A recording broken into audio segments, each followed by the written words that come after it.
Everything involves costumes. Oh, that's something we'll talk about. I think there's some questions about that. All right.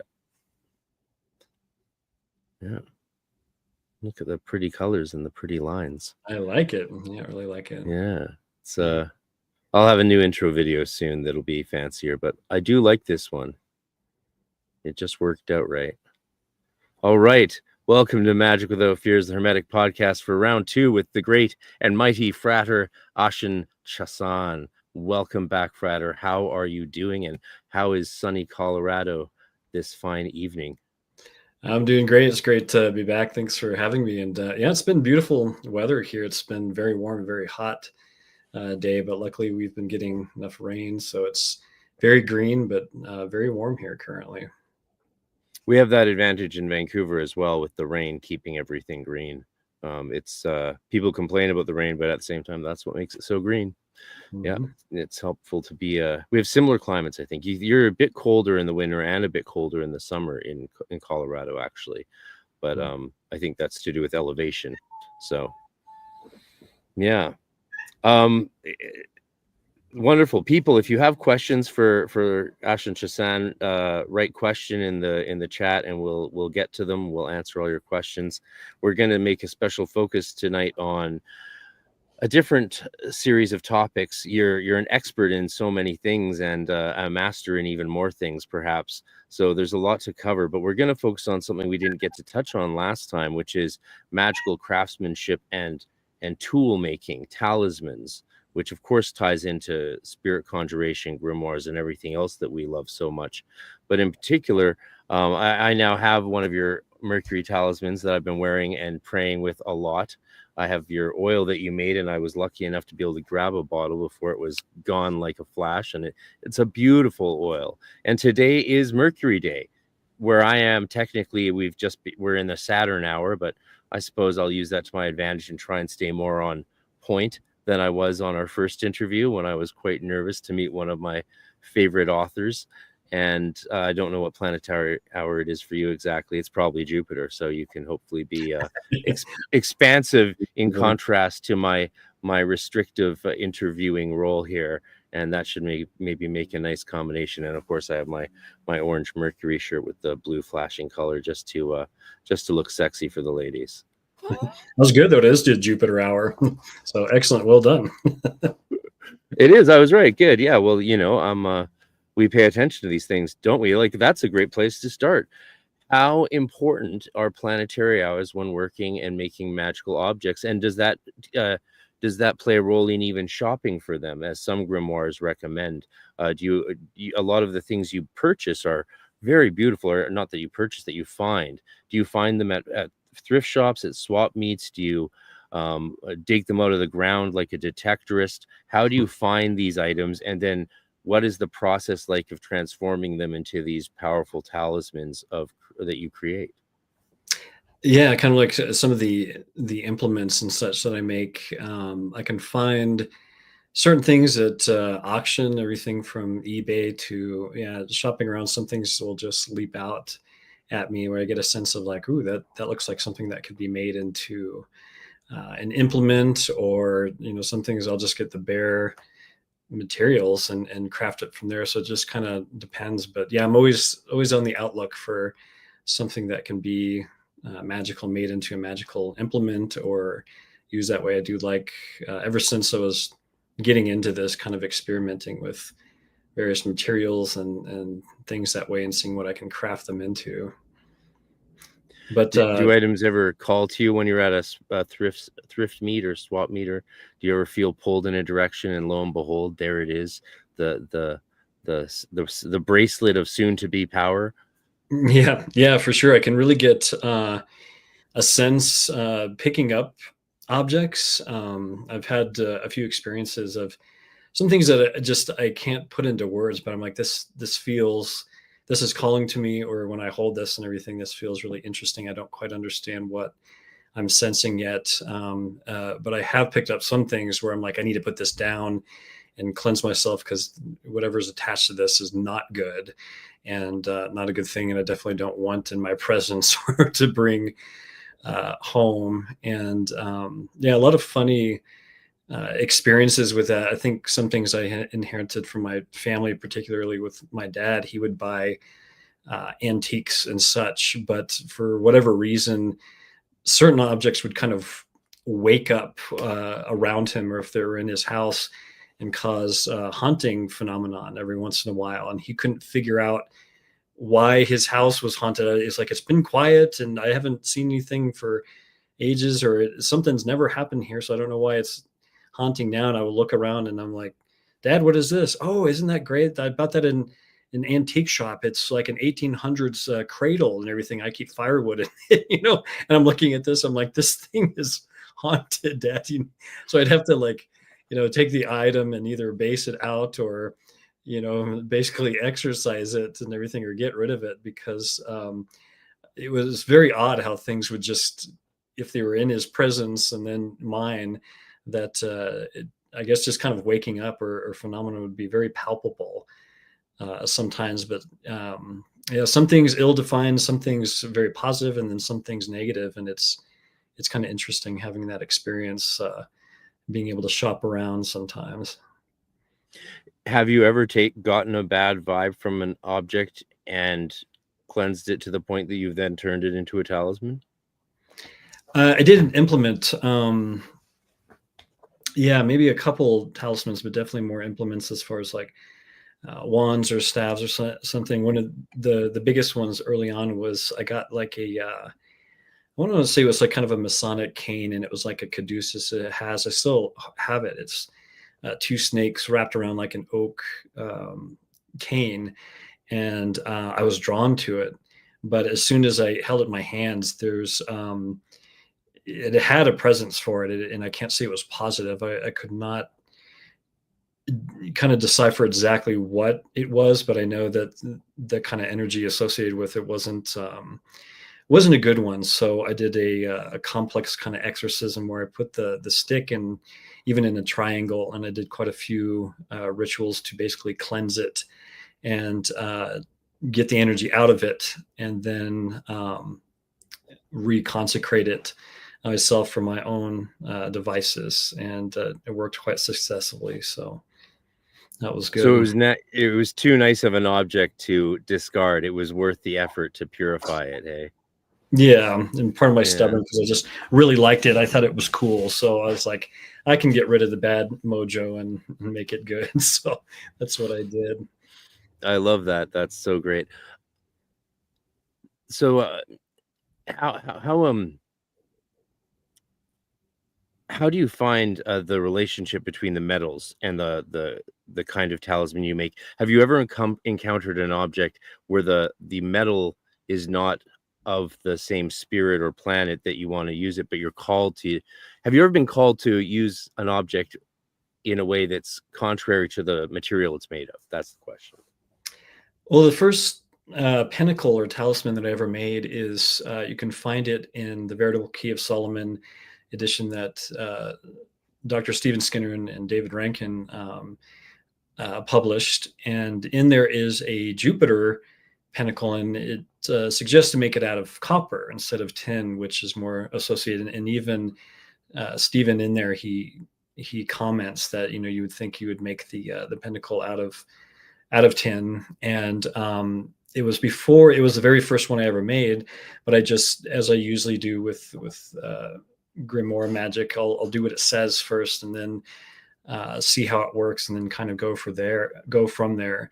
And so I made the Jupiter pinnacle out of a pretty good sized piece of copper, and used a consecrated awl, did it all by hand, and it had quite a few rare ingredients. Like it was kind of fun to procure, because you're supposed to get like cedars from or resin from cedar trees, and there's some auspicious kind of powerful places that have cedar trees, and I collected all the resin myself by hand and got everything together. And not only was it powerful, but it's after making this talisman, and I started becoming recognized online, I would later write my book, and I would start to be able to support myself financially to the point where I could establish, really kind of business magical practice from that, from eventually doing talismans. Even that wasn't my purpose. I just wanted to make a talisman and see how it works. So it worked really well, and I still have the talisman to this day. It's, even though it's copper, it's on my Jupiter altar. And later on, people would see me as, fairly traditional and everything, but I've really come to appreciate pentacles and talismans as objects that can be a corresponding compound of various correspondences to the nature of the planet and all the occult relations and significance that way. And all those things can contribute, but no one element, I think, will necessarily make or break a functioning pentacle. But I do feel that the most powerful component is somehow, some way, a spirit's direct influence on the base material. And I still stand by that. You can get some of the symbols wrong, some of the names wrong, different material, perchance your timing can even be a little bit off. All of these things can contribute to making it more powerful, but it can still function and be a viable magical working talisman if you're able to get that spiritual influence into the matter somehow, some way. And then I think it functions properly. And through the years, and it's been well over a decade now of making hundreds and hundreds of pentacles, that even some things that are made with the proper metals, the proper timing, and seem to have the proper symbols, I've had some clients, they purchase it from other makers and buyers, and they're like, I got this, and nothing's working. I haven't noticed anything. There's been no results and stuff that I've been able to, witness that says this is a magical object. But they'll purchase something from me, and a lot of times, like, yeah, this happened, and this happened, and it seems to be working. And I always go back to what am I doing differently, because it's not always perfect. And even my early talismans weren't drawn all that well or engraved all that well. But I think the involvement of the spirit and making that connection is the most powerful component. So yeah, certainly I don't think I've ever made a talisman where I would consider it a work of art. And certainly, so especially even my most powerful ones are, I do the best I can with the physical art, but that's not the point. Though recently it seems that your manufacturing skills have jumped up several notches beyond what I even thought was kind of possible. Can you speak to the way you're making them now? Like, are you using special tools? Are you working with someone else? Like, how did you change? What did you do, sir? Yeah, well, I went from using a hand, all scratching and engraving it by hand with my jittery hand. That's how I started out. And when people started ordering, I was even doing that for, a couple of years at least, if not more, probably at least 5 years. But eventually got electric hand engraver, like a Dremel tool, but I was still doing it by hand. But then technology, where it has, I have a steady platform, that engraver that can do the images for me. So it's definitely technology. I can't give any credit to my artistic hand ability, where I've got machines helping me. And then some of the latest ones are done by laser engraving, and those are some of the fanciest ones that I put out there. And I was not able to afford the machine myself, so I had a magical assistant, like, hey, I need this image and everything. We need to make it at that time, and they'd be able to make it for me, and I would be able to get it and consecrate it and have it on my altar and start making them that way. But I'm in the process of, and I think with the help of some talismans that I've made recently, to purchase my own laser engraving machine, where I can make these, ultra fancy pentacles that I've posted, and hopefully we'll be making them that way to sell, because they can be made perfectly and very efficiently within, the hour, which when I was doing it by hand, like you would start in the hour, but you could, especially if you were doing them double-sided, they would move past the hour for sure.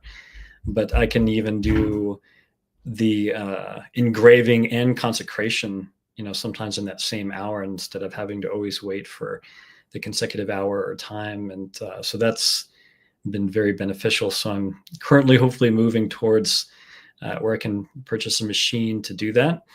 I have had a few clients going like, yeah, they're really pretty, but I want your hand one done. I just really like how you have it done by hand, even though they're a lot less beautiful, but they like it that way. And I'm like, sure, I can still do them that way if that's, something that you want. But but that's currently where I'm at, and how I make, especially the Key of Solomon and veritable Key of Solomon pentacles and talismans.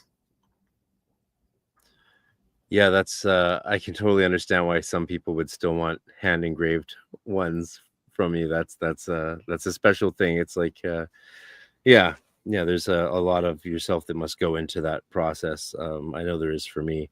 I do a lot of painting stuff, of course, because I work with like flashy colors a lot, and I love that. So it took me a while to get good enough to paint a whole like large Enochian sigil that I could stand on within the Planetary hour. But you get better at it, you get faster at it. Let's jump quickly to a question from the lovely listeners. Thank you, people, for listening here. It's great to have you. If you can, you want to throw a super chat to support this software expense, that's great.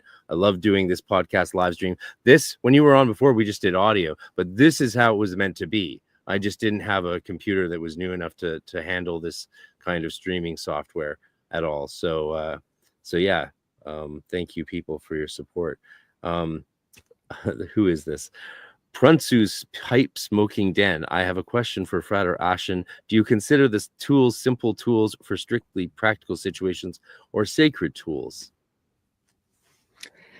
They are practical, but they're definitely sacred tools. So if I'm doing Solomonic magic, and it's Solomonic magic is mainly what I'm known for, and it's by far the type of ritual magic I do most often. And I do consider it a sacred practice. So it's began that way, and it remains that way, that if I am working with angels or with goetic beings and everything, I'm not a jeans and t-shirt kind of guy when it comes to spirits, not with what I've seen and experienced. Especially with the angels and having the experiences that I have, it's never a comfortability, familiarity thing where it's there's nothing common about it. So I'm getting dressed up, I'm anointing with oil, I'm doing the ritual baths, and I'm getting myself in a space to meet beings that still hold precedence of having the most powerful and impactful experiences on my life and my psyche. And so it's not under consideration that I'm going to downplay that. So for me personally, it's a sacred practice, and sort of the implements and the vestments and the lights and the process and the words that I say, all of those things I try to keep really in my mind as being sacred.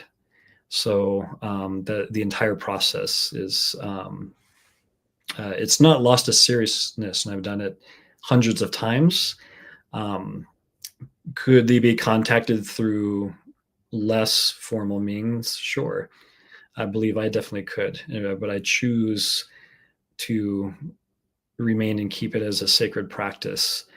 And for me, that's really important. So yeah, the wand's not just a stick. The robes aren't just costumes. Nothings are just props. They're base materials that have been consecrated, making and made sacred to serve a very particular purpose, and they're only used for those purposes. And I keep my own discipline of mind and appreciation and apprehension of them that way. Wonderful, yes. And they follow up with, if the tools are sacred, is it really okay for us to show them in public or keep them as sacred things that should be personal? Yeah, so there's a big thing. So with some of the things that I have, like I'll have photos of them, and that's about as far as I go. The only other people that have ever seen the implements, especially in the ritual in person, or people that have been in the ritual with me, my scryers and such. So limited to 2 or 3 people and others. And for some of the things that I take pictures of, and I keep them very remote to certain groups that I'm teaching a specific art that way, and that's as far as I go about them. But yeah, for each of those implements and stuff practice, like beyond those, they're definitely not things to be handled or shown in person. And that might be some people, photos would be included in that, but for me, I've allowed that much. But in person, I keep a strict discipline, and even my scryers, they have their items and such, but there's the things that I only touch or work with as well. Yeah, we have a famous symbol in the Golden Dawn tradition, of course, that is like that everyone puts on all their graphics everywhere, and except for usually for Golden Dawn Depths. I did show it in my thumbnail for Dr. Puka's interview with me the other day, but it's the only picture where I'll ever show that. It's the only time anyone who knows me has ever seen me like that. It's just to honor the fact that I was blessed to be on one of the largest occult podcasts in the world. So thank you. Shout out to Dr. Puka for having myself and Ike Baker on a Golden Dawn weekend for her, which is great because she hadn't had any Golden Dawn initiates on before. So that was really great. You should talk to her sometime. Oh my God. I'd also love to see you talk to RENCEP, the academic group that interviews practitioners. That's a really nice environment, actually. I think you might like it, but not to tell you business. So tools, some people say that magical tools are symbolic. Do you think they're just symbolic? Nothing just symbolic. So if we're talking magic, we've got to be able to swim and to understand those connecting points through the purely symbolic and unmaterial to the material. I think that's kind of the point in bringing magic into the world, is making things that's purely by symbol, through pattern, through correspondence and symbolism, and then trying to manifest it as much as possible. So yes, they're symbols, but for me, especially for classical magic, you're taking something, and there's a cult significance through first understanding. We can take about the wand. For somebody who's not a magician, it's a straight piece of wood, and they might have fantasy references to it, but that's it. But for classical magicians that understand, the properties and traditions of hazelnut being used for a wand, and not just in Solomonic magic, but in Celtic mythos and other mythos, and found in a tradition that has repeated emphasis of these being used in this traditional magical way, we've got that. And then the combination and the correspondence that has been adhered to it through Mercury. And why does Mercury matter in everything when dealing with conjurations and speaking with spirits and this thing? Well, this is further occult lore. It's like the magical circle and everything. It's something that's very base or pure symbol until it's not, and it's made basically effective through the direct attention and the direct consecration and manipulation of the magician, which is to say that, it's just a symbol. It's just a thing when somebody just tries to copy it, but there's not really any kind of corresponding energetic connection. But that's also the difference between something that is base material, and then when it becomes consecrated, what makes it sacred, what makes it actually magical, is the question there. And that's the process that we go through. So again, going back to the base material, how effective is just simply a tin, piece, even if it's pounded out or made in the hour of Jupiter and everything? Is it magical? No, it's getting some correspondences, but not quite yet. It's still not consecrated. It's still just material and everything. We haven't made it sacred yet. And so it really goes through the process of, we have a lot of lore through liturgical practices where we get classical magic of exorcising things, ridding it of any kind of attachments or properties we do not wish, trying to make it as virgin or pure, clean slate as much as we can, and then pouring the intention and purpose and everything through effective contact of the proper spirits and through prayer and through using our connection with divinity to actually making it something that's magical, that's making something that's consecrated and purposeful to its intention.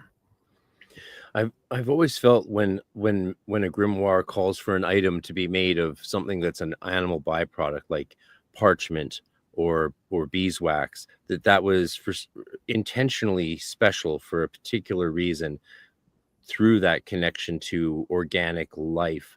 And so I've always been a little curious when people replace those things with, say, granite or obsidian or things like that. And fascinatingly, when Chiri Huo put out his the Chinese magician put out his wonderful scholarship through Aeon Sophia Press on the Shemha Mephiresh angels, in the Hockley manuscript there, you see actually a very interesting thing I'd never noticed in all my years looking with Shem, is that it specifies when to work with parchment and when to work with paper. So it's really, it was the first time I'd seen confirmed that it's not either or. It's, there's something about this and there's something about that. Do you have any thoughts on this, on parchment, beeswax, just the whole, you know? Oh yeah, for sure. I mean, even using these, myself, and there's always the fantastical argument of, how important is the lion skin belt and in this, and it's a fun discussion that's always within the magical community, and it kind of boils down to, you have one or you don't, and can you do Goetians, without one? Yeah, of course you can, and everything. That doesn't make or break the whole art, and that's not the point of it either. But it's one of those things that I always wanted to, to make one and everything, and it was just I was fixated on what the Grimoire said, what the Goetia said, but there's something about getting the pelt of a the powerful animal had been in storage, and it wasn't treated that well. You could tell somebody had thrown it in like a trunk or something for years. I think it was pretty old, but when I got it, I treated it like something important. I tried to tap into the animal that it was, and the significance of what that animal means, both symbolically and actually in the the everything from the texture and to the hair on it, and where the paws were and where the head were. I mean, there are all of these little things that I think reach us on subtle levels that we can't initially put into words. And this is part of the magic of magically crafting something too, especially when you're open and you're present in what you're doing. It's its own magical practice. It really is. And forming that into the belt and putting sacred names on it, and not just copying something, but understanding the names in Hebrew and what that means and entails. And so there's never a time when I'm putting it on where I'm just, I'm putting on the belt and everything. The smell of it, like when I think about it, I know it sounds weird, but all my senses are present. The smell of the lion skin belt that has been through probably 100 plus evocations now, and it's only used for that purpose, and it's presence and the meaning, and all of those things combined, and yeah, it has quite a presence and everything. And if somebody tried to convince me like, yeah, you can just switch that out for a belt that you buy at Walmart, I was like, I don't think, there's no way you can convince me that this is going to have a similar thing. And even when in my practices, there's a lot of intentionality, even when you don't, as a beginning magician, you don't fully understand the full comprehension of the correspondences and what something's supposed to do or feel like or supposed to be like. Simply doing it and then going through the experiments and everything, the items get consecrated and reconsecrated every time they're used and used for their purpose. It just gets stronger. And if they're kept well and everything, that knowledge and that interplay builds stronger and stronger connections, just like working with the spirit over and over again. Whether you even ask the right questions and everything, the connection to that spirit, the kind of subconscious understanding is going to develop, I think, in its natural way, and it becomes more powerful. So it's a bit of a complex thing, but if you're through paper and parchment and just treating it and kind of having this deep sense of, this is important. I may not understand all of the particulars, all the variables associated with this, but if I'm present and treating this as something that's powerful, that's important, that's sacred, that's not just a proper tool, there's a striking difference. That's why I continue to practice the way that I do. Do you think the animal skin parchment, do you think that what it is that it helps? Because I've noticed that it's often, if you can use papers, it's usually for angels, whereas if it's denser spirit, shall we say, or unclean, as some people like to say, that the parchment is more necessary. Do you think it's about helping them find form in our world, or do you have any intuitions, even sort of just straight up intuitions or psychometric? Yeah, it's kind of an idea. Like? I mean, vellum and such vellum's what's suggested for the book of spirits, but angels for drawing spirits into crystals. And there's some of that there, but in my mind, if it's consecrated, and the animal's there and it goes through quite a process, but also in my mind, vellum is going to last a lot longer than paper.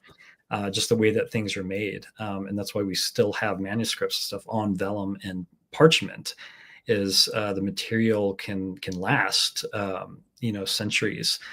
So some of the lamens and sigils I've even made for angels and consecrated on when I didn't have the metals, or had it from my scryer, I did on parchment, are excellent and very viable that way. And it's there's kind of a sense of more permanence and everything. They're not going to rip, and even if you wanted to burn it, you'd have to hold it over a candle for a long time, which I wouldn't do in that case. But it's wow, durable in such that way. So for my practice, vellum and consecrated parchment is going to be something that has a big step up above any kind of paper that I could buy and everything. You can do sigils and all kinds of magics using, and all kinds of paper. But if it's something you want to last and reuse, and you want something to increase in its magical potency,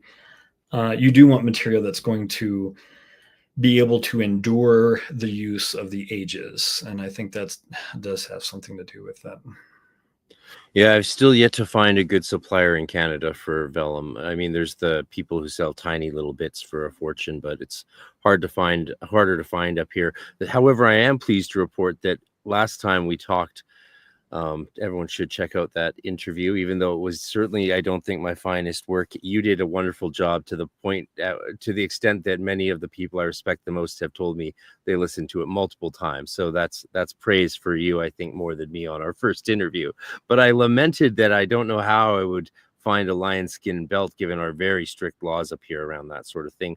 And my friend found a solution. It was amazing. My magical working partner, who was a close friend who I work with here, Jeremiah shout out Jeremiah, figured out that we could legally and quite easily get Canadian mountain lion.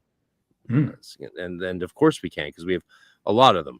Canada's a big place, and they all live in places where there's no humans, so there's no real limits on their proliferation other than their own natural drive, horniness. I don't know what and here the original text showing like a belt made of heart skin is where we get the original source and context. And I've made Goetia belts out of male deer heart skin as well, and I treat it the same. And and then mountain lion is somebody's, I'm in the beginning and everything, I wanted everything to be as close as the grimoire that I can, but making it out of that. And I think it really does boil down to what you consider it to be, the kind of effort and attention you put into making it and consecrating it and treating it as something that's actually magically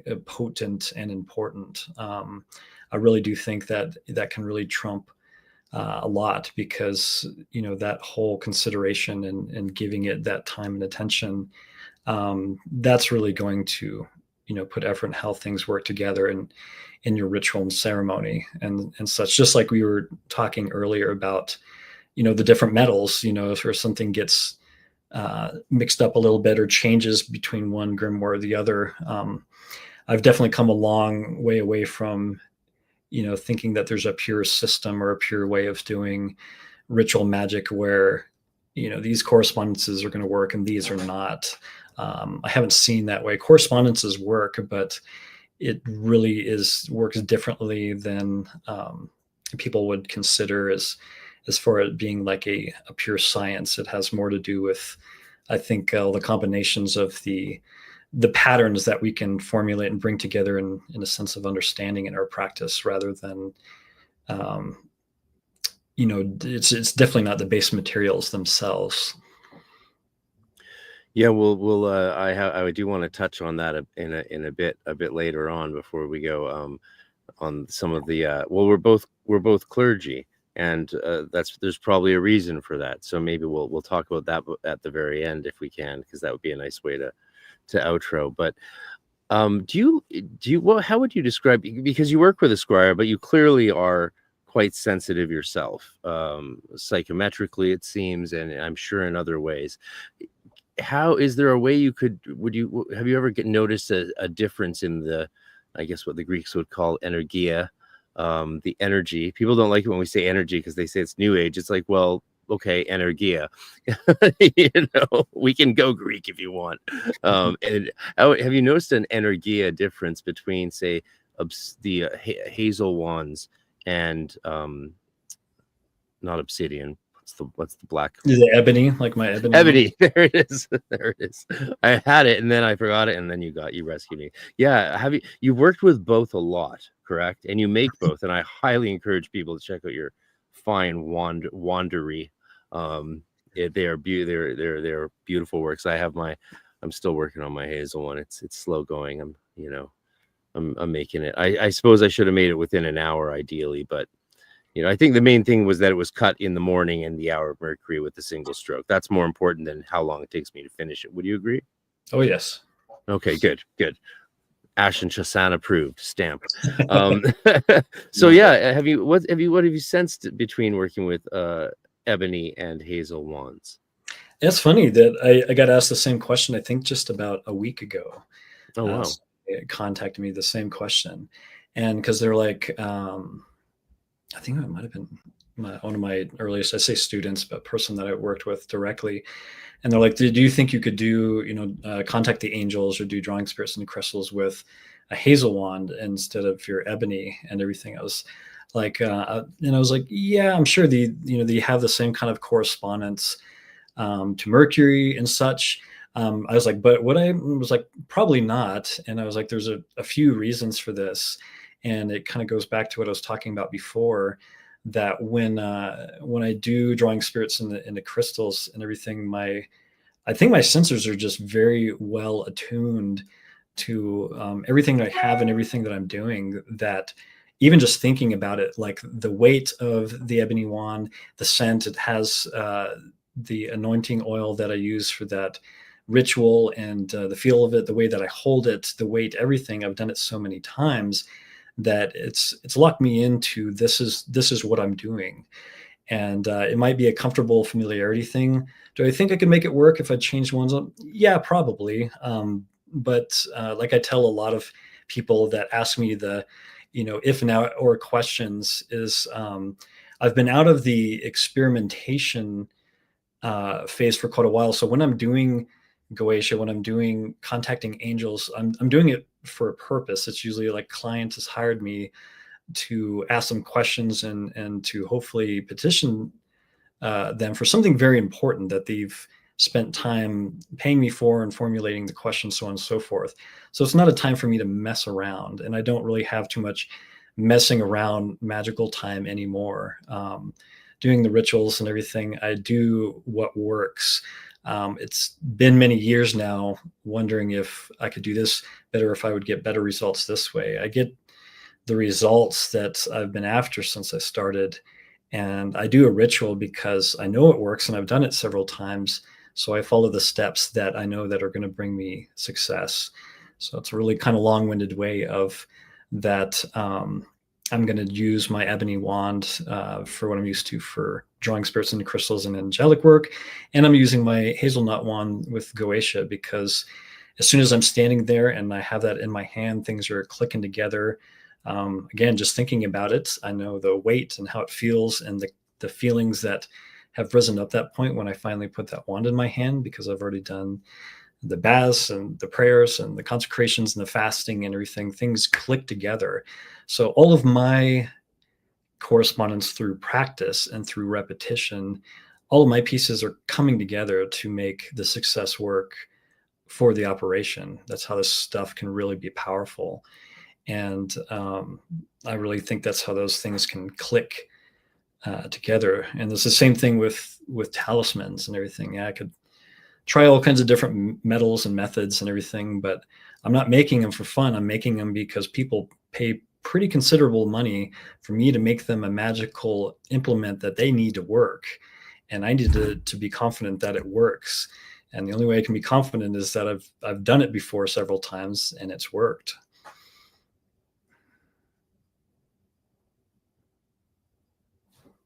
Oops, I lost. Can you hear me? Sorry, my bad. Okay. So I was saying experience is a useful thing, for sure. It can take you from the realm of rigid rules and regulation into what some might call adepthood, or just, I like to see that as just being able to swim in the deep end of the pool or even the open ocean, as opposed to still wanting to be paddling in the depths at which you could put your feet down and not drown if you got in trouble.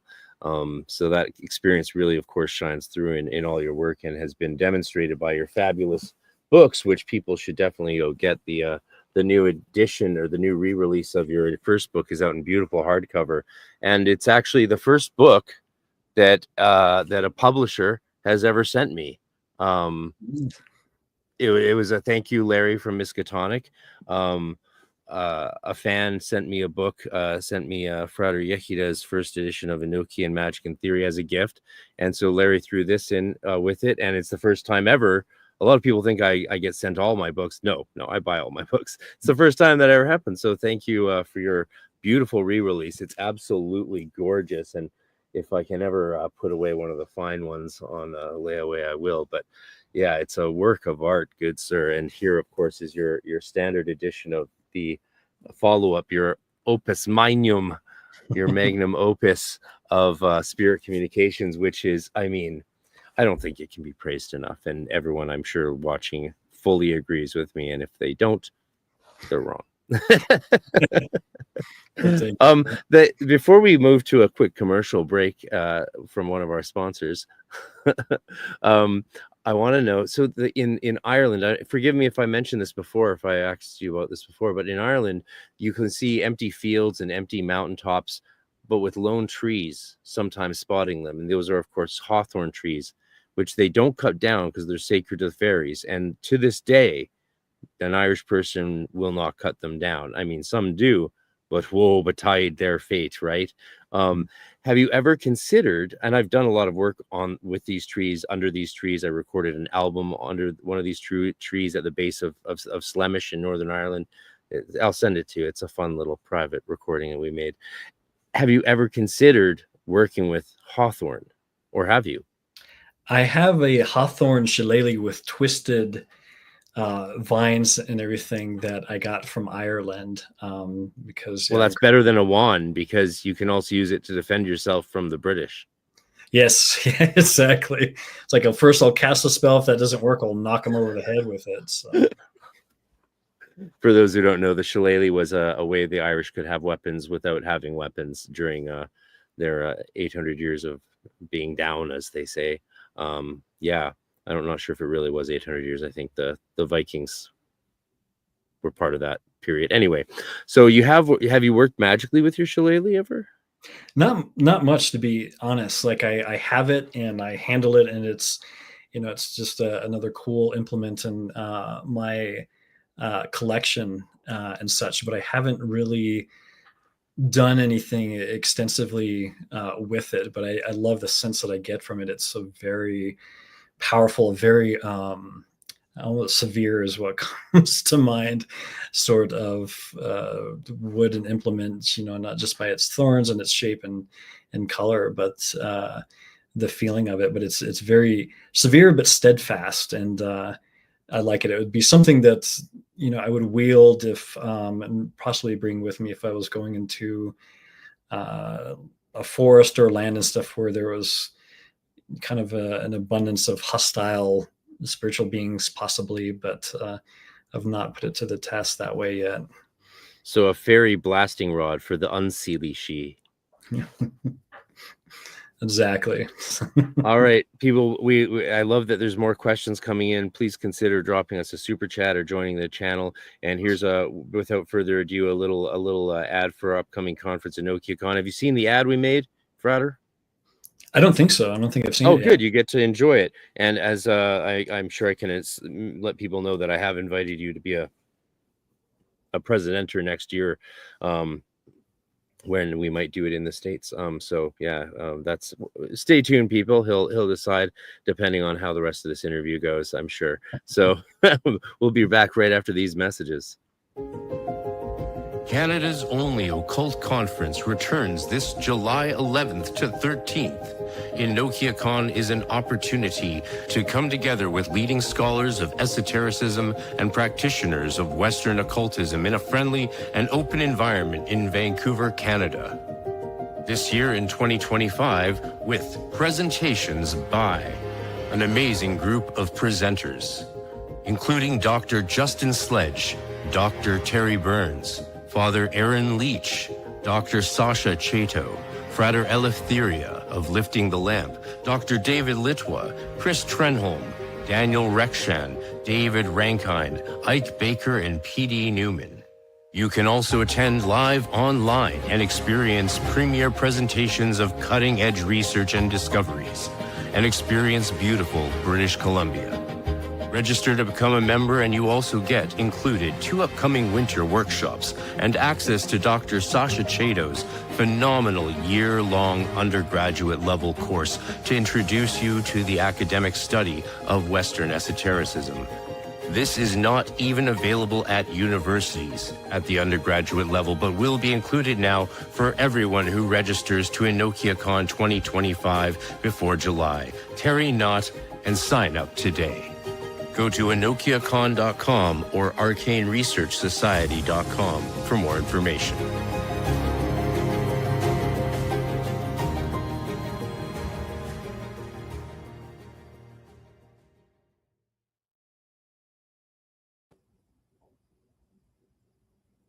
Right.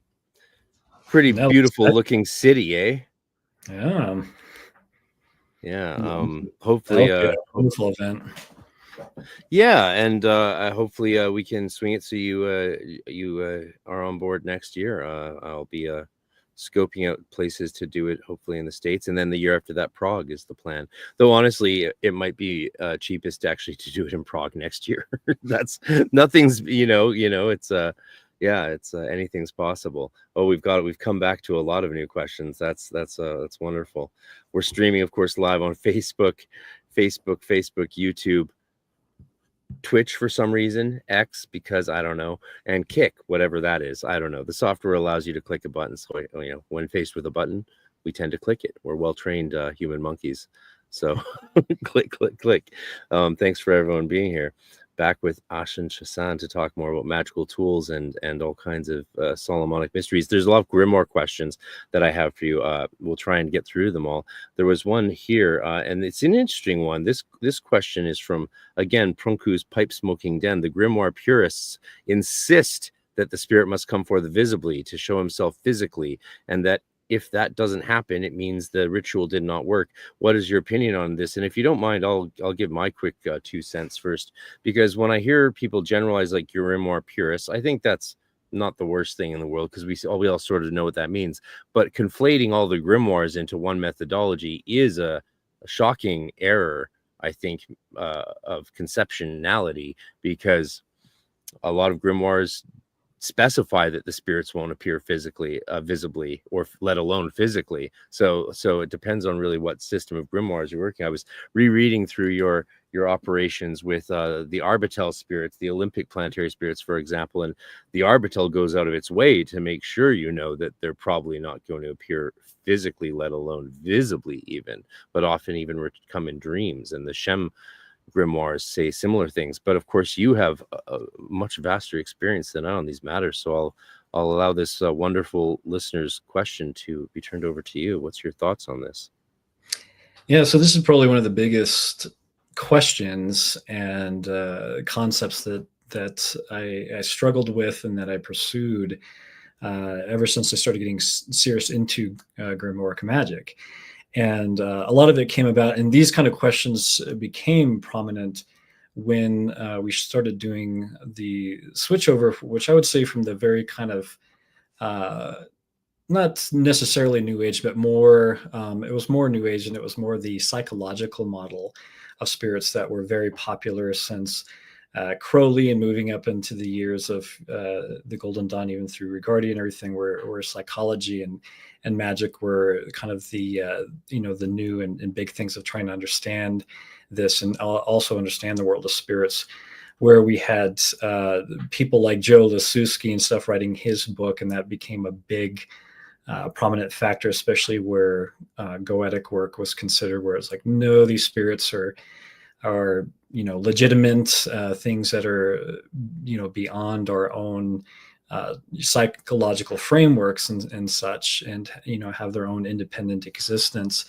and that they can be perceived and should be perceived visibly. And I think he might have even termed and coined physical manifestation and everything. So it changed the community quite a bit, and I was definitely at the not at the forefront, but came early on the heels of his writings and magicians kind of debating and looking into this kind of thing. And I had a few people of inspiration myself. I considered colleagues and teachers, even unintentional teachers and such, people like him and John King and others that were doing magic the way I was interested in pursuing it. And I'll try not to get too lengthy in my response, but a lot of it has to do with my background, my experiences first of seeing spirits and encountering physical manifestations. So, things being moved around to telekinetic and poltergeist type activity, seeing spirits where it wasn't just me, my family and stuff. So I knew these things were viable. They existed because even before I was doing magic, one of the reasons I was doing magic is because I experienced spirits in this way. So this was a way to kind of measure actuality of something going on beyond my imagination. So it became an important thing that when I was learning about evocation, that I was following this roadmap rather than settling for more obscure experiences of spiritual evocation. And in my earliest blog, which it's been in decay, and I think it's infiltrated with all kinds of spam and other things, but before I got on Facebook and other things, I had a blog called The Magician's Workings, and I wrote a lengthy thing about that and why I consider being able to see and hear the spirit clearly being a truer sign of success in classical or Solomonic evocation. But I don't think, especially now, that is the only legitimate way of spirit contact. And I know it's not. They can speak and communicate with us, and they do in several ways. But I'm glad I pursued magic the way that I did, and I continue to do, because the clarity and the kind of communication exchange I need to have clear answers that they're there, that they understand what I'm asking, that I can hear them clearly and record the responses for my clients and for myself, and to understand that I can measure the results, whether they say they can or cannot do something. I have to have as much clear data as possible. So my practice is still within that realm where it's got to be clear.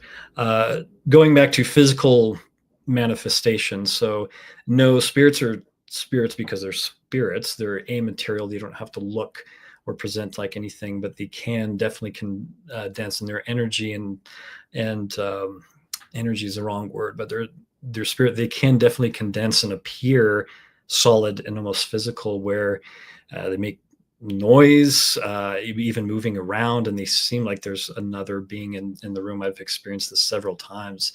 It's difficult for the mind to handle. I've seen spirits, and my scribe has seen spirits, and we've seen the same exact spirit at the same time and heard them at the exact same time. That's evident in my book. But there's sometimes where I can see phenomenon and I feel phenomenon as the operator, but my scryer is seeing them and hearing them much more clearly, where I don't as well.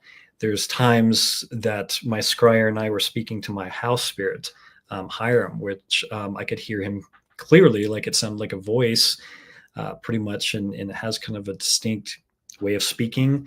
And then it would go silent, and then my scryer would be making noises like he was having a conversation, like, okay, that the spirit was speaking to him, but I could not hear him speaking to him. So some very interesting experiences and data that I've collected through the years, even with my own experience of spirits communicating differently.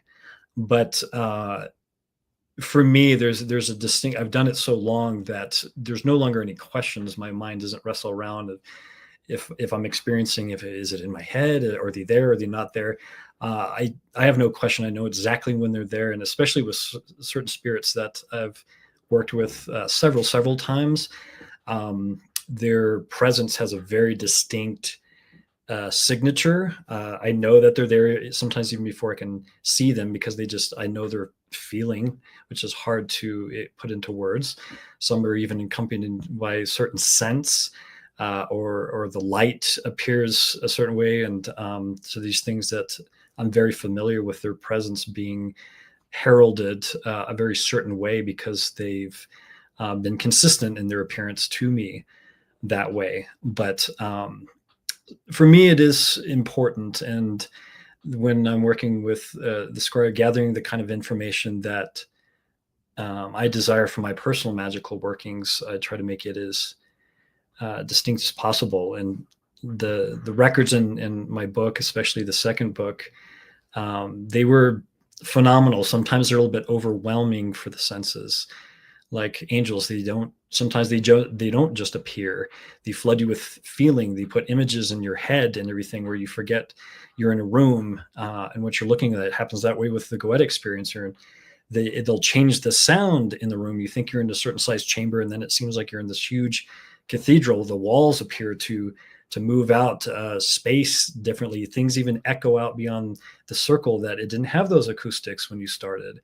And that's different lights have appeared, and the senses, things become very changed. But these are all effects on what I consider veritable evocation of a spirit, where their being is condensed and very, very present in a sense of kind of being beyond our understanding, where there is no question that you're dealing with something, and it's there. There's no ambiguity, and there's no filler space with your imagination that way, trying to form something.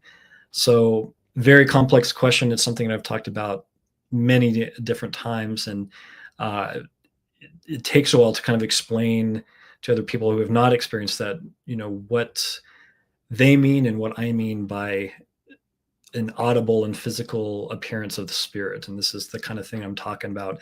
It's not the same every time. It's not simply just like another person, but it is a very dynamic and awe-inspiring experience. And this is how I perform evocation. I need to be able to see and hear them, and I do, for me to consider it successful. But this is the repeated practice, that the type of magic that I do. It's not the only way, but it's the way I do it. It makes me think of, the moment when just at the beginning of your operation with Hagit, who's a spirit I had one of the most profound experiences of when I was first scrying with spirits as a young practicus in the Golden Dawn in high school, and that spirit like gave me such information that it seemed like I was asking, I was a teenager, so like how do you do girlfriends and that sort of thing, right? And it was telling me things like how you could do it like ethically, or how you could do it effectively, but not necessarily. And I was just like, what is this? Like, it was like, Neil Strauss, Eat Your Heart Out.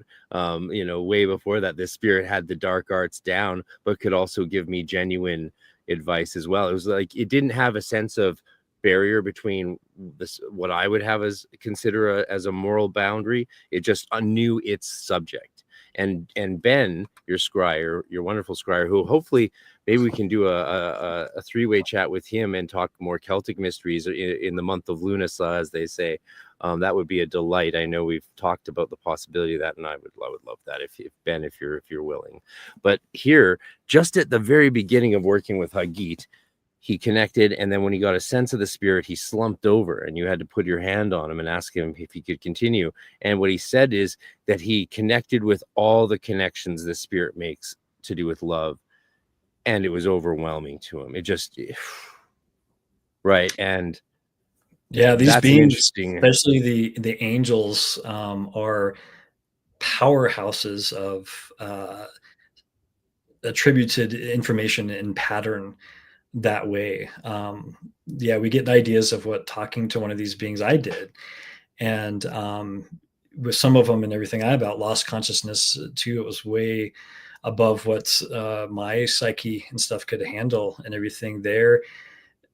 They're extensive, and just in what they are, and then what we can perceive of them. There's so much in between there, but yeah, excellent example. And like going back to your situation too, it's not this one for one simple idealism, like even talking to, I'd say, another person, but our perceptions of even each other and another person are very limited through our filters and everything of what we're perceiving of who's in front of us, and all of their past and everything, and patterns that's even associated with a physical human being, let alone a spirit that is this pure information and such. There's so much there, and even again doing this hundreds of times and everything, continually humbled, and never get to the idea of like, oh yeah, I know what that spirit's about, and all of this and everything. It's still a very baby stages kind of naive perception of, I think, what my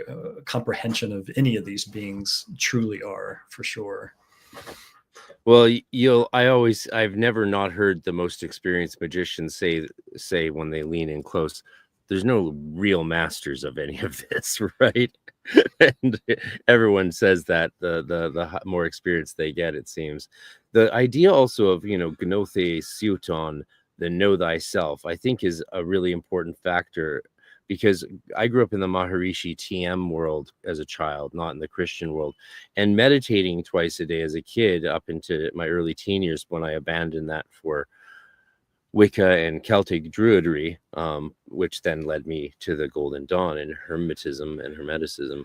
I noticed distinctly when I was meditating on my own as a kid, a very different sense than when I was meditating with my parents or another kid in the community.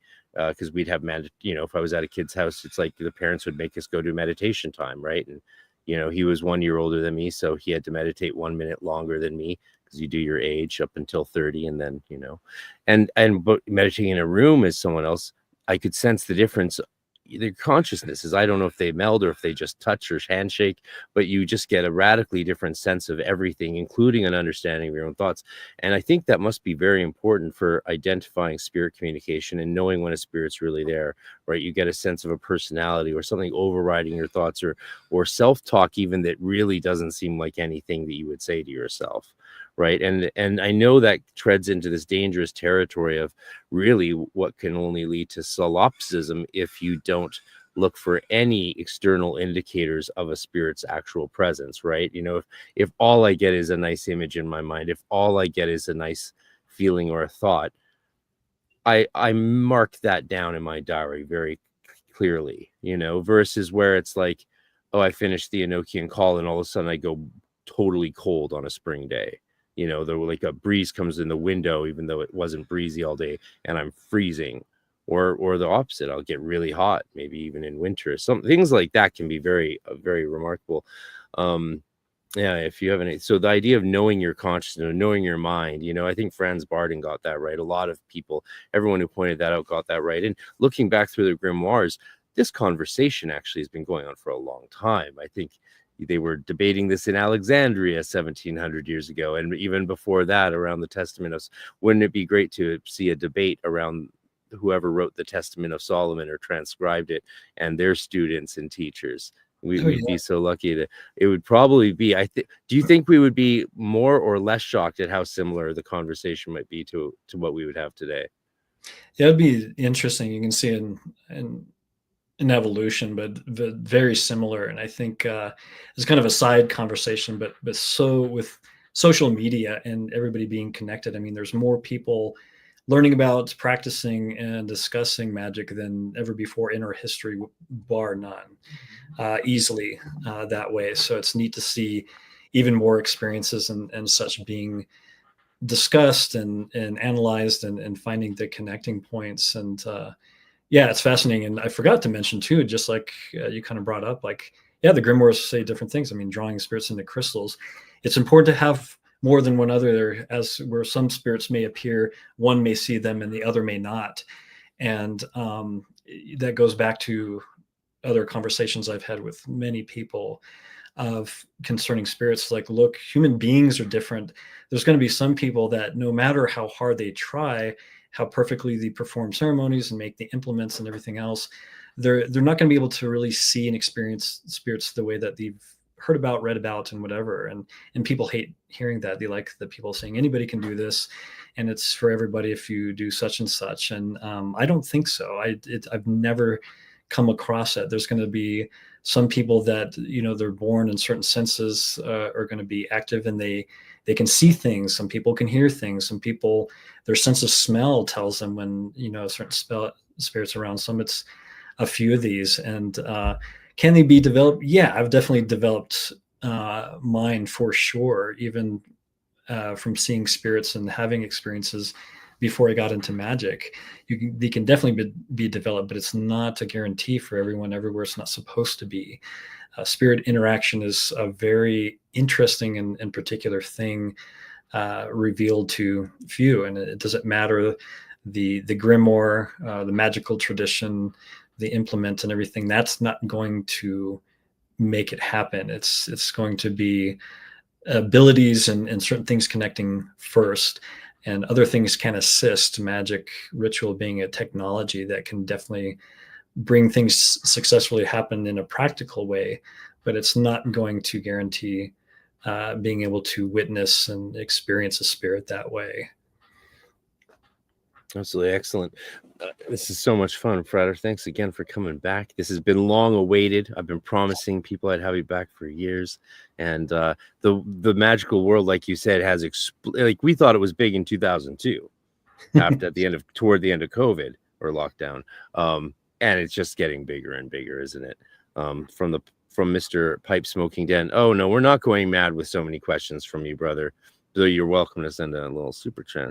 Little donation if you want. Here you go. What do you think about Satanists using goetic sigils and the demons in their practice without using the goetic operation? Oh no. Lo and behold, what's your thoughts? Yeah, this is something else that through the years I've been able to witness, work with various people and have discussions about. And it's funny with the demonolatry and these other things that have become a practice and looking online. So first of all, a lot of these beings, and I've worked with several beings in the list of the Lemegeten of the Goetia of the 72, and come to appreciate them in very particular ways. But there's also another reason why I do things very traditional in the Solomonic sense, and wearing the vestments, the robes, and the circle, and everything else. And it's because the spirits and the way that they work with people is very interesting, and it's fascinating to see. But yeah, it's because they're not getting possessed and not having instant horrible things happen to them. Although there are some stories where just like in all magic, it's even happened with angels, where things in magic and dealing spirits can go drastically wrong. Luckily, I haven't had any huge instances myself, but I have worked with people who have come to me, who have gotten to know that had some very scary situations and some highly potentially dangerous things. But beyond those rare circumstances, the involvement is much, much more subtle. And without having to go extensively into it, my background in psychology just kind of looks at the people who are doing these practices. And a lot of people come to magic for what I want to say similar reasons. And it's not to put individuals down or the community down, but a lot of it is for a feeling of sense of an absence of power and influence. You don't see many ritual magicians or people in the pagan community and such that come into the world already gifted with looks, prosperity, extensive wealth, and influence. If they already have those things, a lot of those people don't become magic. Magic is usually sought because of a lack of those things. So they're looking for those things, and there's places within ourselves that are needing to be filled.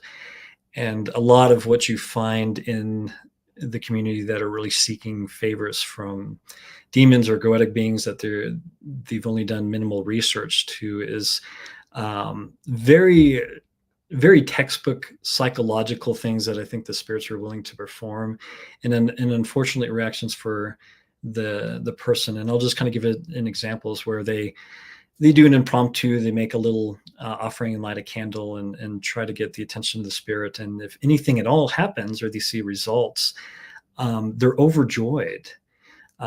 Even if a little favor is witnessed in helping them improve, their psyche immediately goes to, the spirit recognized me and it gives me something, it likes me, it's going to work with me, this is all positive. And these are very base human psychology reactions, as if another person would do this for you. So they immediately are fixated and like, this is all good. But what I've seen is in several examples is these people willing to praise and do all kinds of things for these spirits because they don't recognize any negative things. They're not going off, killing people or having horrible, personality disorders. It's nothing like that. But they are, just for a sense of recognition from this spirit, pretty much willing. They're like, they'd happily give up their souls or their spirits. Not that that's a thing that they're doing that, but they're willing to give up, I want to say, any measure of their own sense of inner divinity and place of diplomatic exchange and using sense and more just kind of giving into the emotional and feelings of potentially being recognized or appreciated or having the spirit do things for them. And the people who kind of get what I'm talking about there, they'll recognize what I'm saying, and the people who it just kind of makes them frustrated and everything, it will be expected as well. So it's nothing huge that way, and it definitely doesn't come from this staunch religious adoration to having it that you only have to be this way. It really does come with trying to understand influence and understanding that these spirits are not people and they're not human, and people try to treat them like people, and that is an error. And they may not recognize subtle changes over time, but a lot of these people develop habits, interests, curiosities, and actions and everything that would not have developed or taken place if not for the influence of the spirit. But it's so subtle and gradual over time. These beings are very patient, that they don't recognize it, and they would not acknowledge it, that it was the spirit and everything. Oh, I chose to do this. Oh, this is not from this. And it's interesting. We can get like that with celebrities, with political figures, and anything that we put that emotional attachment to. It's not just spirits, but it's a very predictable outcome a lot from these people, and they're just not able to see it. And it's hard to see when you jump in there, if there's no barrier between you and the thing that you're considering, if there's no separation whatsoever and stuff, you're not going to be able to pick apart the pieces that are yours and something else's. So that's about as quickly as I can wrap that up.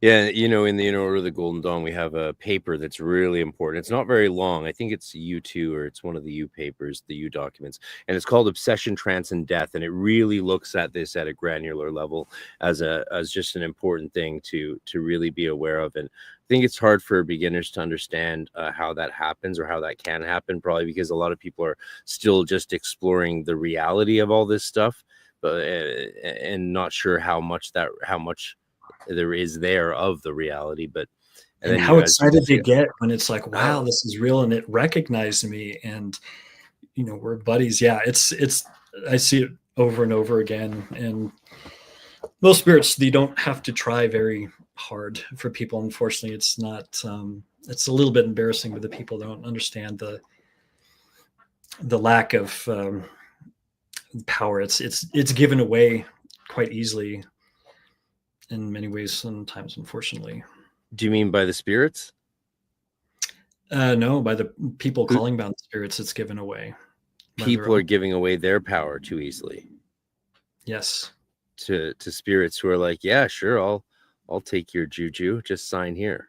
Yeah, they won't see that though. They're like, no, I'm getting more power. The spirits recognize I'm getting things that I asked for and I want, and it's as they slowly mentally unravel.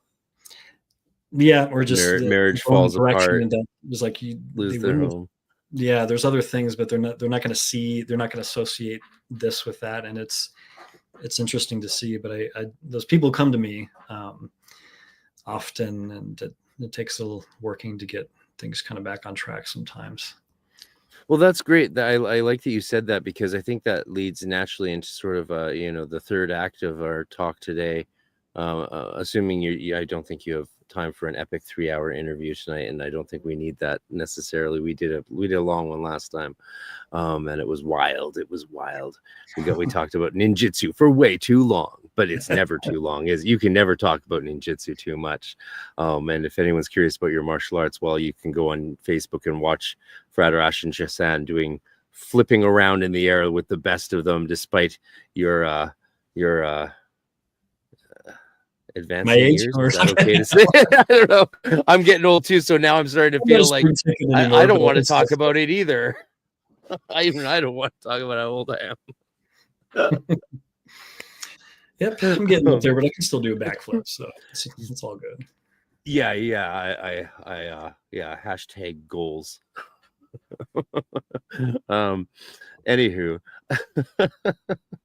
So I do want to talk about the priesthood of it all, and your experiences in working with people. But before we do that, I would like to thank everyone for being here again. You can feel free to shoot some more questions. I'll try to get to them. If you super chat them, I'll guaranteed get to them. But I want to play one more little infomercial about the upcoming EnokiaCon, but also the Arcane Research Society is now the host of Dr. Sasha Chato's year-long 2-semester course on the introduction of the academic study of Western esotericism, and it was recorded and designed for practitioners in particular. There's live sessions. It starts in November. It's less than half the price of a university course of its equivalency. Universities did want it. Some notable programs wanted it, but we got it, and she's pleased to offer it for everyone. Gets it for free who registers for the EnokiaCon this year before the event. We extended the deadline to before the event. So here's some more information on it from Dr. Chato. Keep asking questions, people, and we're going to come back shortly with Frater Ashen Chassan. Never know how you emphasize the syllable of your name, but that's okay. You don't mind the nicknames, do you, Frater? All right, we'll be right back with the one and only Ashy Chastity after these messages. And God love him. He's a beautiful soul. So great to have you here, man.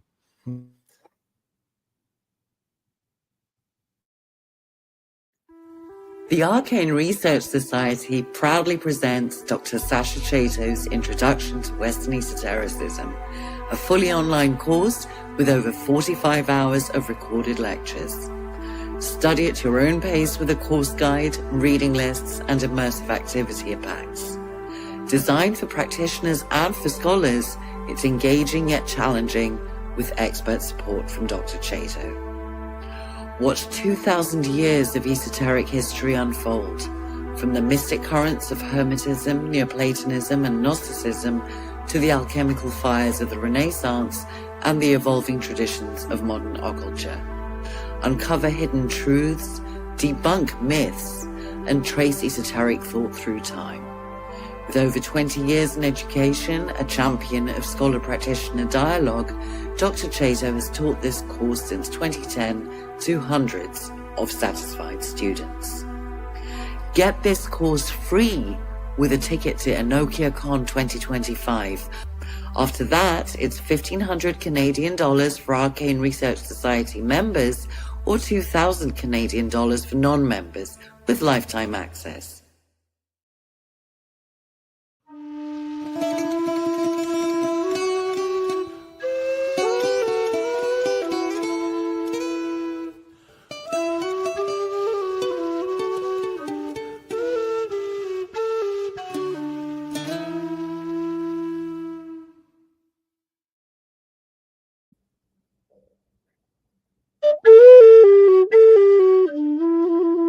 So that's me there on the bouzouki, the Greek bouzouki, Irish bouzouki, and the Irish low whistle there.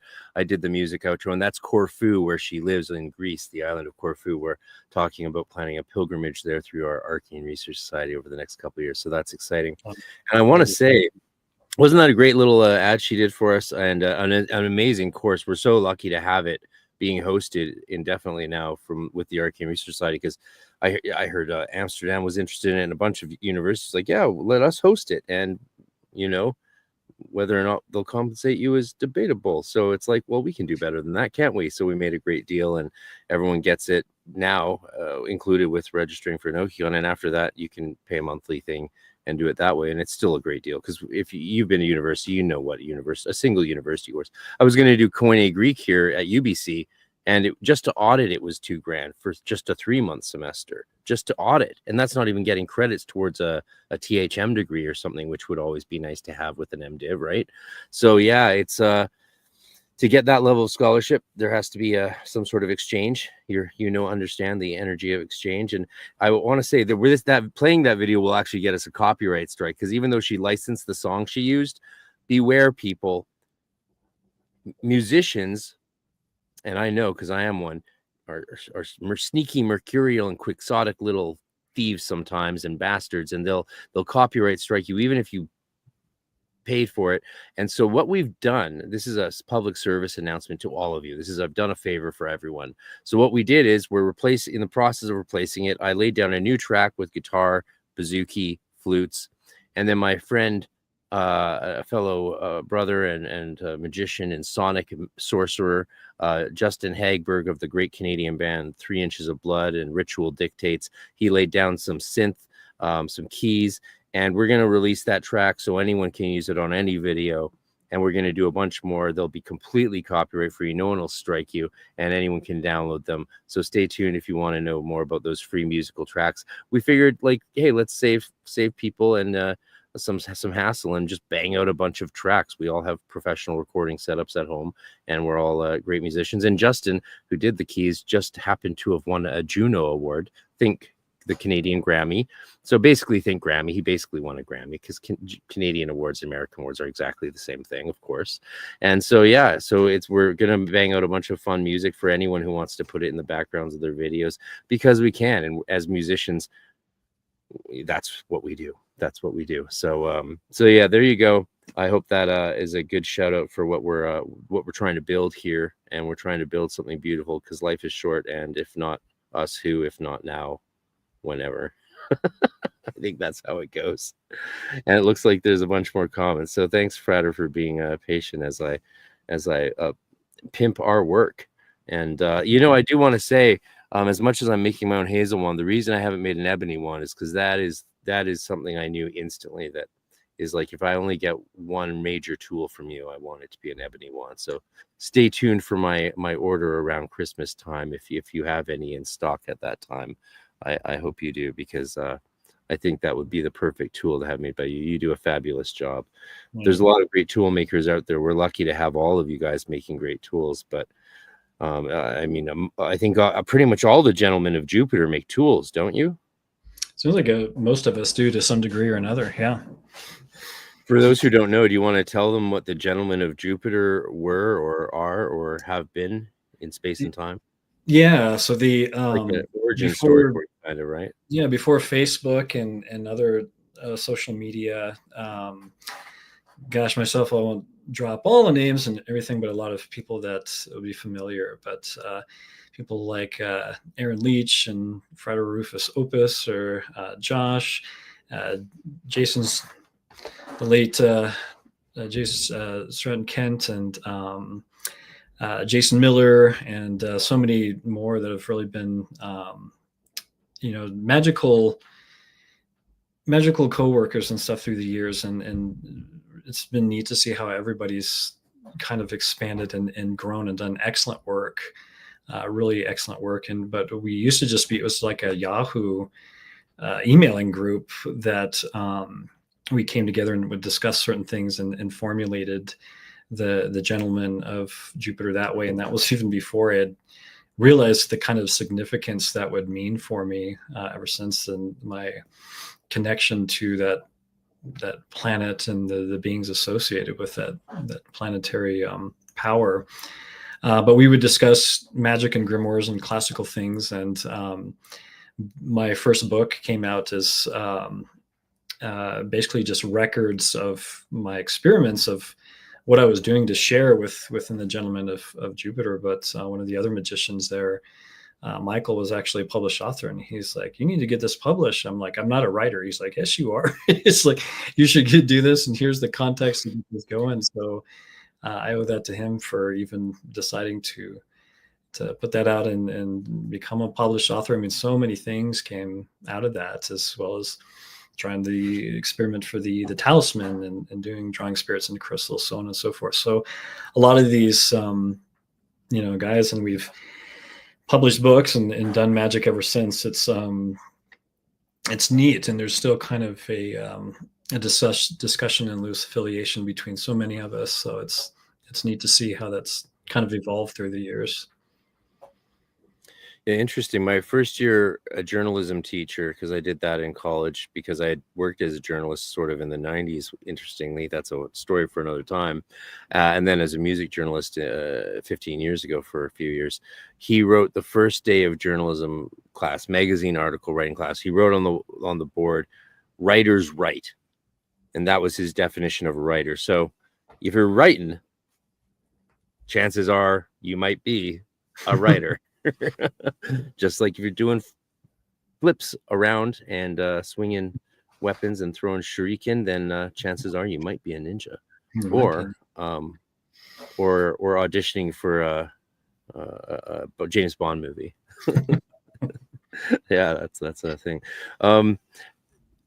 I don't think you had completed your training as a member of the full member of the clergy when we spoke last. Can you correct me on that if I'm wrong, and maybe share with people a bit about what that journey's been? Because we certainly didn't talk about it, and as you know, it's a major part of my life story. I challenged the last couple of years of my BA and got into the Vancouver School of Theology and did my Master's of Divinity, worked in ministry for the Anglican Church of Canada, and even up until COVID, I was working for a church when lockdown happened, an interfaith church. I do a lot of interfaith work. But yeah, so what's that journey been like for you as a priest? It's been excellent through the Apostolic Johannite Church, and the people that I've gotten to know there and work through there, and the program for ordination and going into minor and then major holy orders is excellent. It's very astute. A lot of the heads of the church and everything are professors and teachers themselves in their own field respectively. And for me, it's I've taken the long road. I should have been ordained to priesthood a long time ago, still a deacon, but it's getting the papers and keeping up with it. It's been a balancing act, and some of it's just pretty much excuse where my attention is absorbed into other things, and then I'm always considering in which capacity I'm serving as clergy.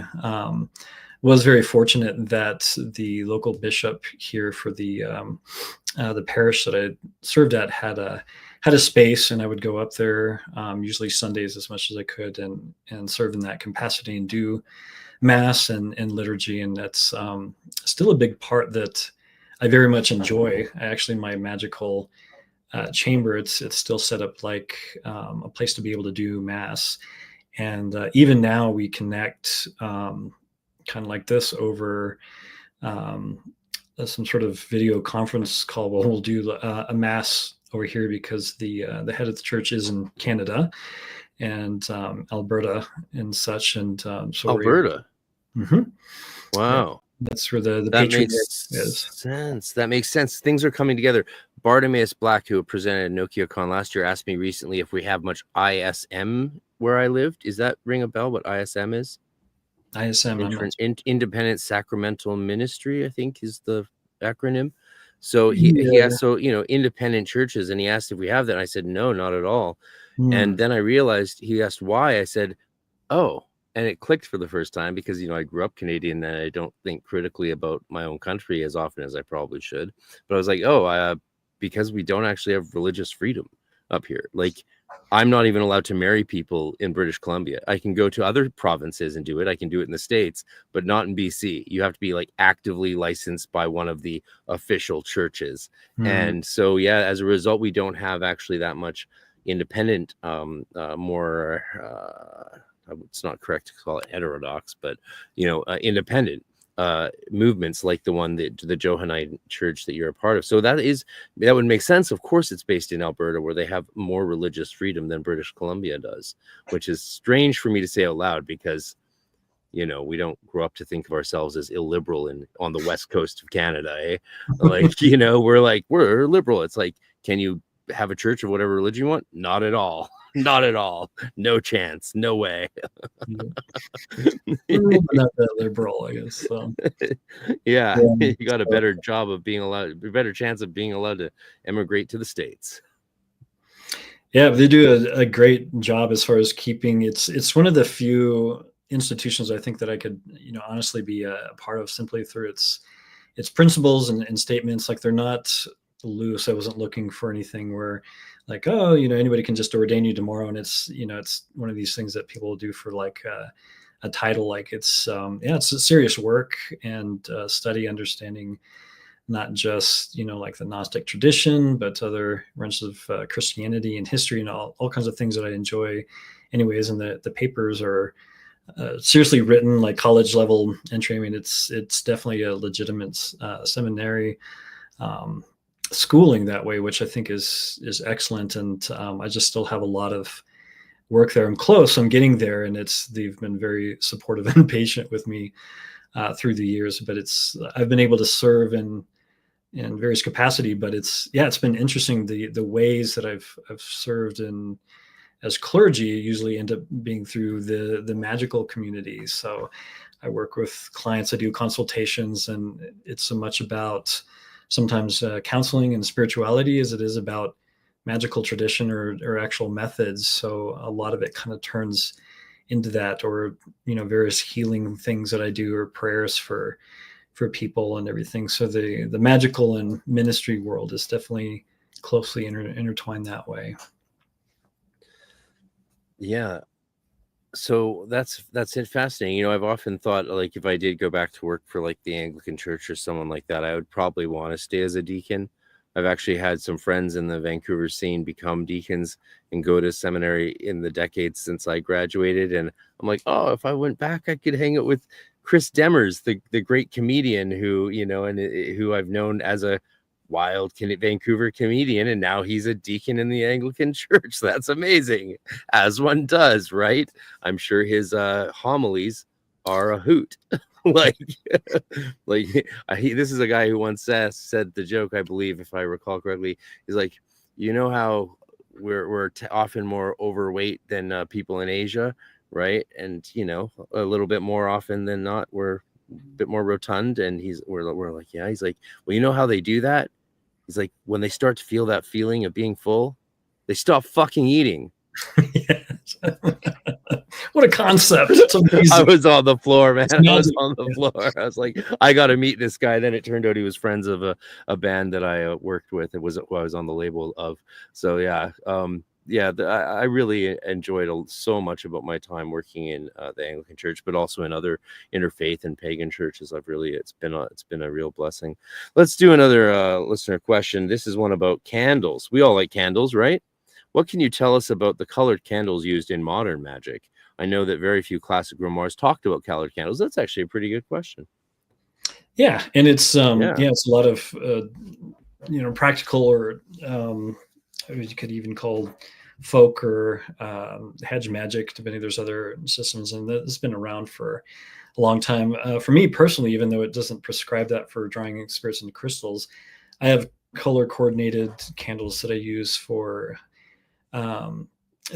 working with the planetary angels and archangels and spirits. So the colors will match the altar covering, and then the candles are associated with that as well. So I'm used to matching colors and such that way. So either elemental or planetary. And those you can find like in the Key of Solomon and it mentions and everything. So it's definitely not quote unquote new that way, but modern color association. So I don't know if he's speaking to like, light a green candle for money or something, or like a purple one for healing, I think is some modern attributes and everything. And I don't have too much to speak with them. That, yeah, sure, they work in like dressing candles. I do other types of magic as well that hail from other kind of folk traditions and even influences from voodoo and other African tribal religious arts and everything. So color coordinated dressing candles, certain kind of oils and herbs and everything, all going back to correspondences. And if you have a built tradition, even if it's a quote unquote newer tradition of, well, green means, money. And if I do these, kind of herbs and oils and stuff because I want to draw wealth, and you light that quote unquote magic spell, yeah, it works. I do that kind of magic as well too. You're gluing correspondences and intentions together to get magic to happen, and people do it all the time. It's very popular, and my answer is sure. Yeah, sure, it works. And there's not a conflict, even though I might, if I wanted to do like a money spell and use a green candle, I can do that. And then I can use a green candle for Venus for that attribution, use Venus oil. And there's not any kind of conflict for me that way. It doesn't interrupt my practice at all. Yeah. And do you see it as functioning through sympathetic magic? Or do you think there's something else more cosmic or complicated at work? So the correspondences, as especially talking through the angels, a lot of these things not inherent on the spirit end of things and everything, they're attributed through people attributing and putting correspondences for things to be sympathetic onto that. And some of them you can see further reachings that it gets into an interesting kind of debate of like collective conscious and everything. Like one of my favorites is like, why does iron and everything have such an effect with and considerations for spirits across so many different cultures and time and everything, where it can be something that they cannot abide by and everything. And there's a lot of theories because you can see that in Irish and Tibet and classical and Middle Eastern magic about, iron and spirits and such. And there's definitely something there where it has its natural, but it being a direct association to Mars and to the planet Mars and these kind of things, it works, but it's I don't think it's what we call like a universal truth. It's just, it's there's some sympathies there, and I think human beings have discovered this, but that doesn't mean that there's different exchanges. And I think in more kind of other examples of certain plants and animals being attributed and everything, these are things that have been developed through practice, through spirits. I have to give it because I've learned a lot of things, and I am for sure that the spirits have taught us about many of these attributes and correspondences and sympathies. And that's how a lot of magic was developed, not just because we wanted to. Magic has definitely been an exchange between spirit and human. So things going back both ways. So some creativity, some attributes, but my mind goes all over the place. But for some of these, like archangels and beings that are a little bit bigger than simple concepts, setting different sympathies or at least correspondences to reach them, it reaches an aspect of them that we are trying to communicate or make causalities through. So Archangel Michael, whether it be the sun or Mercury, adhering to that Grimoire tradition, whatever we're trying to connect or achieve through him or by him, we're going to follow the lines that we recognize as being associated with that planet, what that planet means, the herbs that we understand as being attributed to the incenses, the colors, the aspects. So we're trying to line things up. And I think there's some sort of nebulous meeting point between our psyches and our connections to these things and the connections to the actual spirit being and patterns that we recognize and are trying to reach, that these things find some spaces in the middle. And this is where magic works. And the more of those things we can get aligned, the stronger the magic, the stronger the connection and the results that we're looking for. But again, going back that it's not pure science each and every time where some of these things are switched, just like you see in different grimoires and traditions, that it's going to fall apart because there's variations in it. Because just like people and traditions, cultures, religions, regardless of how much you try to control it, you're going to find variation. And I've seen success in these variations.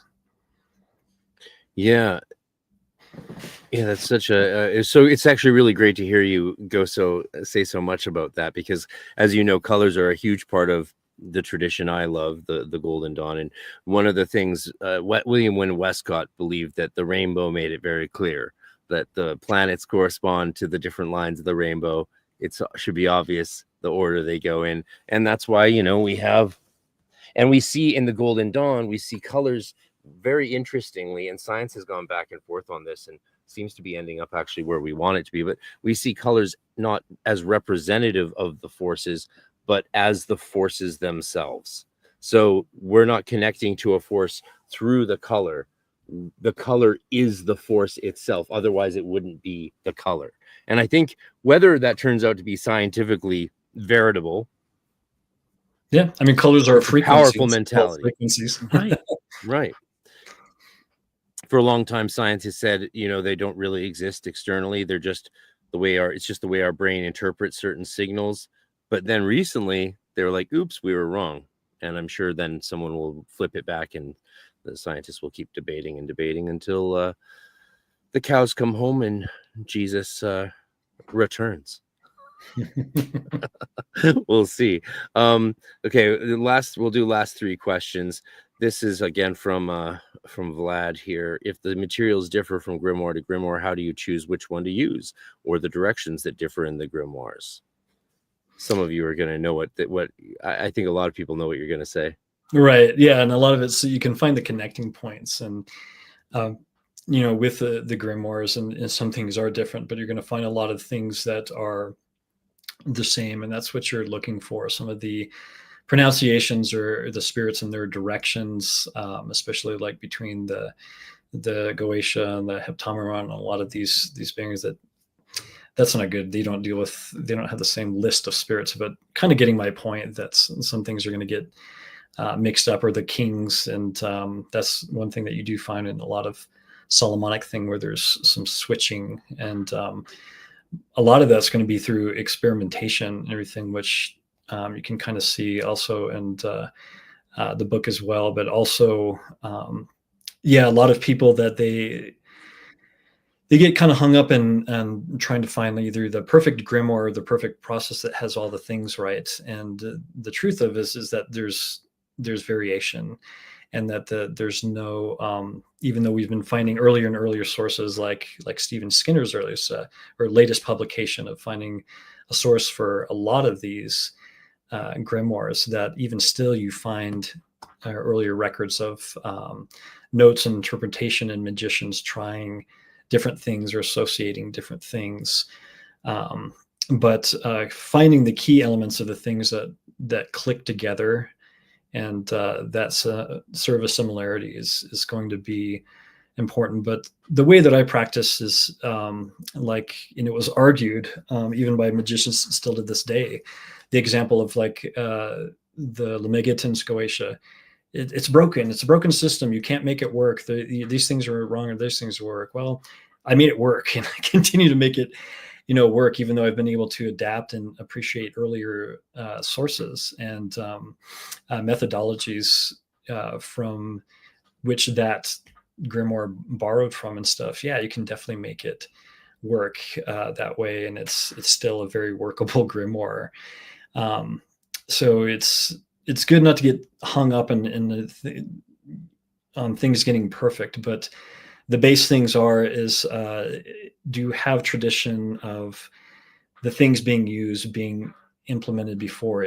Are there repeated patterns of magicians using these things? Is that an idea? It kind of comes into almost like a system of tradition, like if you enter through a church or a tradition that way, where you have the backing of this energetic line of the priests and the people that came before you. You're clicking into something there. And also the methods, the words and everything, if they've been used and everything, you can experiment, you can try.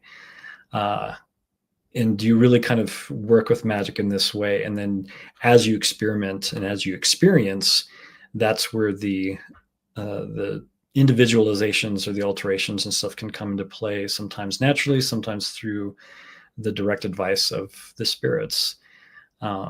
So kind of touching on different points than I usually talk about for that. But yeah, in the beginning, it was the same question. So how do I know I'm doing the right one? Or, how do I know? Because I failed. I had massive failures of nothing happened. My first initial full-blown experiences when I had all of the stuff, and I share that often. And there's a lot of trial and error, but I'll say before anything else, it's not the system necessarily. It's not the tools and everything. It's going to be the person. Is this something that you're dedicated and that you're called to do, and that you've actually got a vested foot and handle in? Can it actually be developed?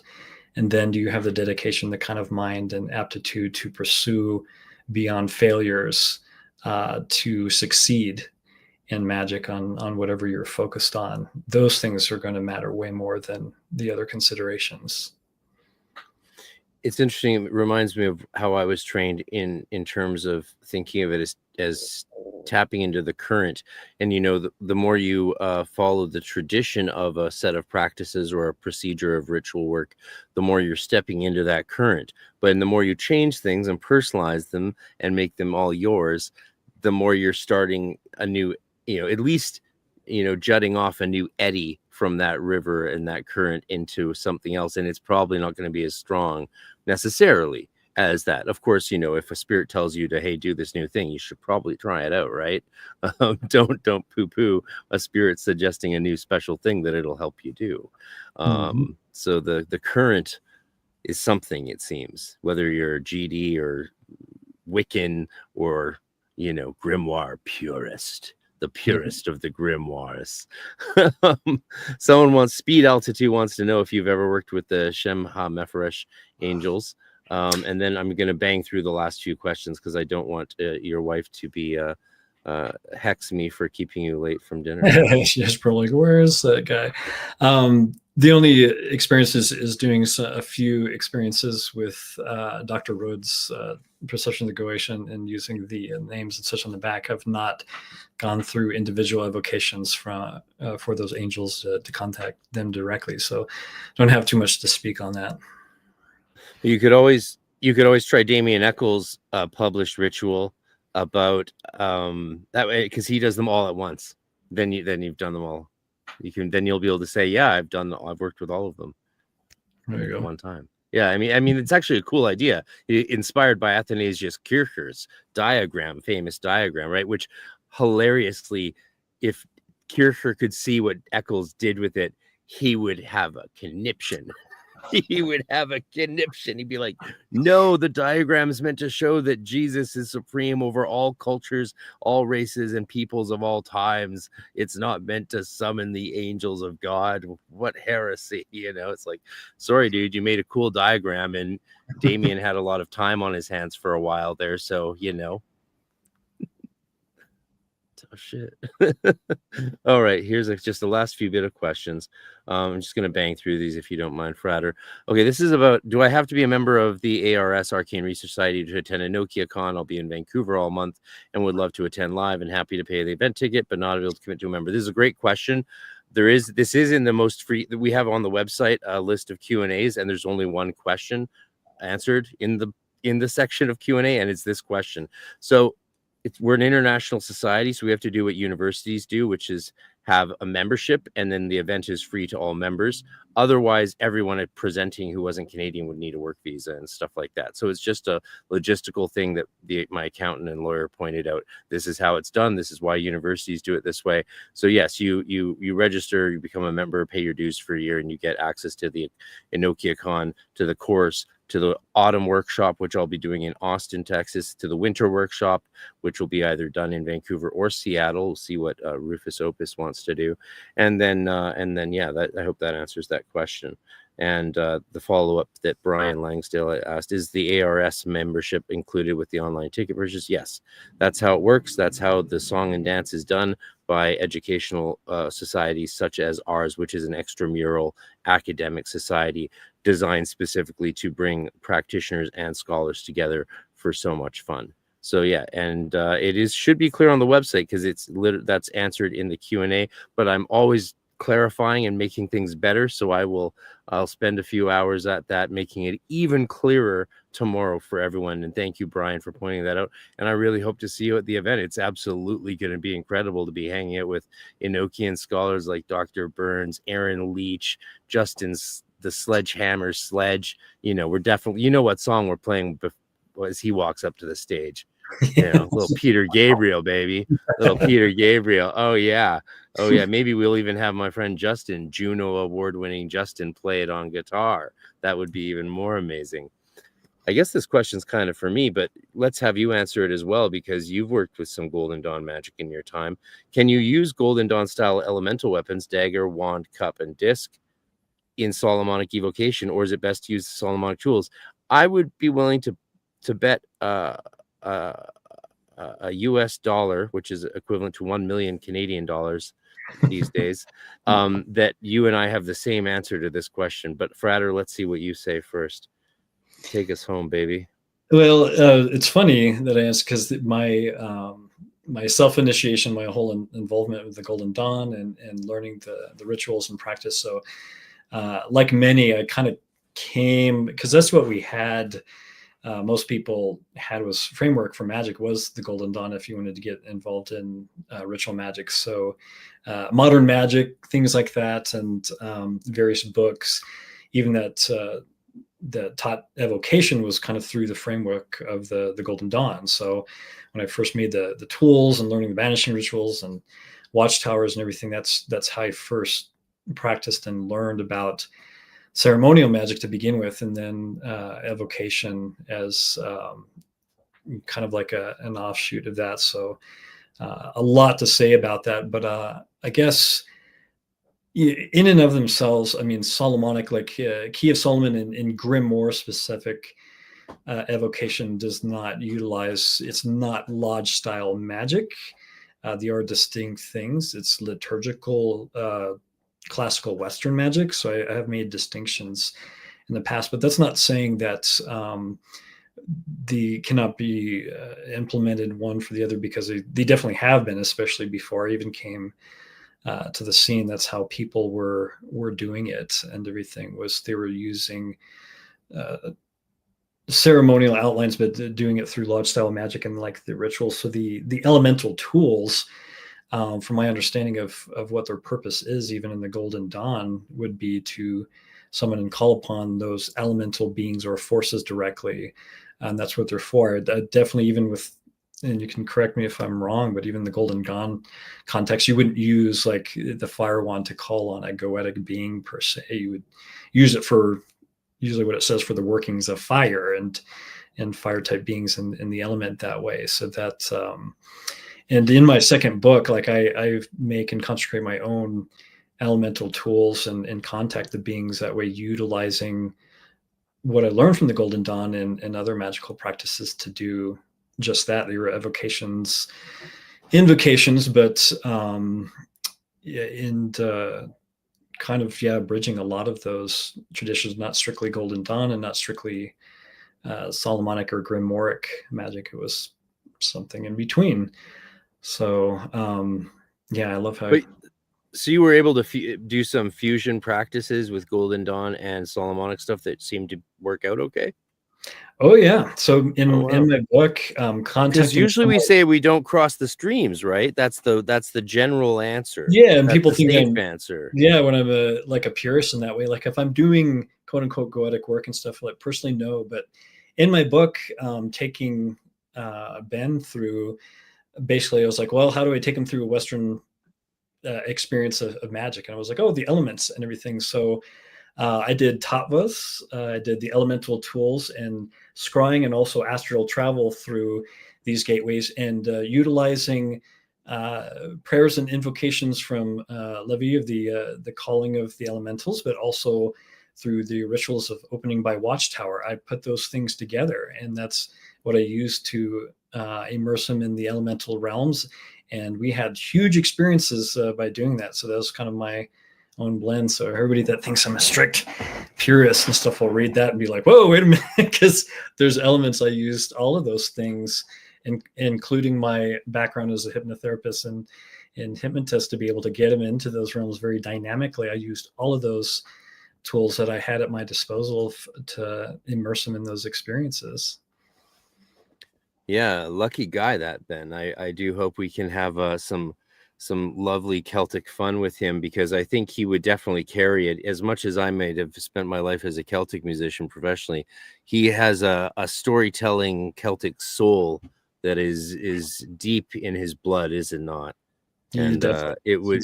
I hope we can seduce him to a little Lunasa triad podcast. That would be amazing. So hopefully we can lure that mystic out from his dolmen. Definitely. Wonderful. And so in the Golden Dawn, traditionally you would use the elemental weapons we do evocation following the Z formula, or Z formula, as you Yankees would lovely Yankees would call it. And so that's a different method. And I've never seen any, whenever we did Solomonic magic in a Golden Dawn temple, I never saw any Golden Dawn tools. We stuck to the Solomonic stuff sort of in a kind of purist way. You'd be surprised perhaps, but that's partly also because the way the elemental tools traditionally are used in Golden Dawn is you don't hold them in your right hand and trace stuff with them. You hold them in your left hand and draw the energy, from them. And what we say is every time you work with the water chalice, you add a bit of water to it. Every time you work with the fire wand, you add a bit of fire to it, And then for evocation, we use the Mars sword, right? That's not the air dagger. It's the Mars sword, and we use the Lotus wand, of course, and sometimes some other tools. So yeah. But it's great. It's always wonderful. Like, I mean, even Frater Ashen also has done Golden Dawn stuff. It's hard to avoid the GD stuff. It's there, and it's colorful, it's bright, it's psychedelic, and so and it's rewarding even just for people dabbling in it, so they say. And so that's not a bad thing. As much as I'd love to ask you on our way out if you have any memories that are worth sharing, because since we spoke, your brother and the gentleman of Jupiter, the lovely great Jake Stratton-Kent, has passed since then. He passed in the meantime. Is there any memory or story or lesson or quirk from your time with him, associating with him so closely, that you would like to share in his memory and offer up to his beautiful spirit that I'm sure is watching over us all and helping us stay honest?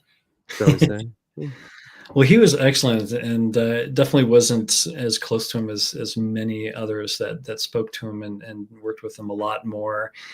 We exchanged a few personal emails and chats and stuff over social media and everything, talking about stuff. And I always enjoyed it. And I loved his take and everything, because we would disagree on a lot of points about how things worked or were supposed to be in it, and helped evolve my own considerations and work in Magick, because I would always remember what he said and the points that he brought up. And really saw it could see magic and spirits from some different angles and such, for sure, from the beings and what they were about and how we were meant to work with them and what was required to work with them. And we had a lot of discussions about that. But he was always very, even though we would get into debates and everything, he always spoke so intelligently and respectfully, and we had that mutual respect. And one of our last conversations wasn't a debate at all. I was asking him questions as I was developing the new house that I moved in, and it was about altars and places of honoring the various planetary beings, whether they be the Greek gods and goddesses associated with them or the planetary archangels or what have you. And we had a neat little conversation about places in the house where you would set those up and it would make sense, and that you would go to and everything. So like, Mercury and such, and like the office and place of business, and, in the house, and kind of like a higher place.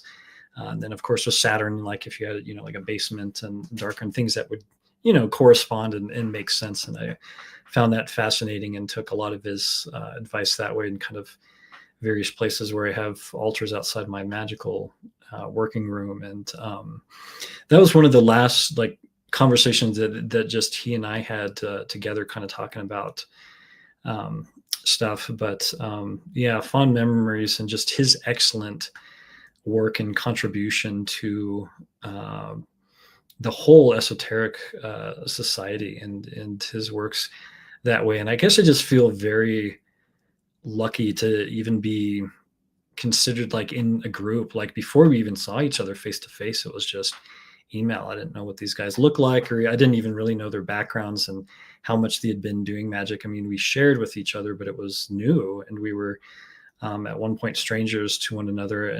But the more that we talked and shared, and how we came to understand each other. And I think even through the years, I've appreciated that we have a lot of connecting points. We do things, and we did things differently, but we saw where we really contributed. I think I want to say to magic, or at least the society as a whole, from our individual practices and perspectives that way. And that was always something I really liked. When did you meet him face to face? I never met. Oh, you didn't. Jake, I thought you implied online. Yeah, we chatted, but everything was over. I don't remember if we talked on the phone. Maybe it was just through audio on the computer and video, kind of chatting and emails. But I don't think I ever got the chance to meet him face to face.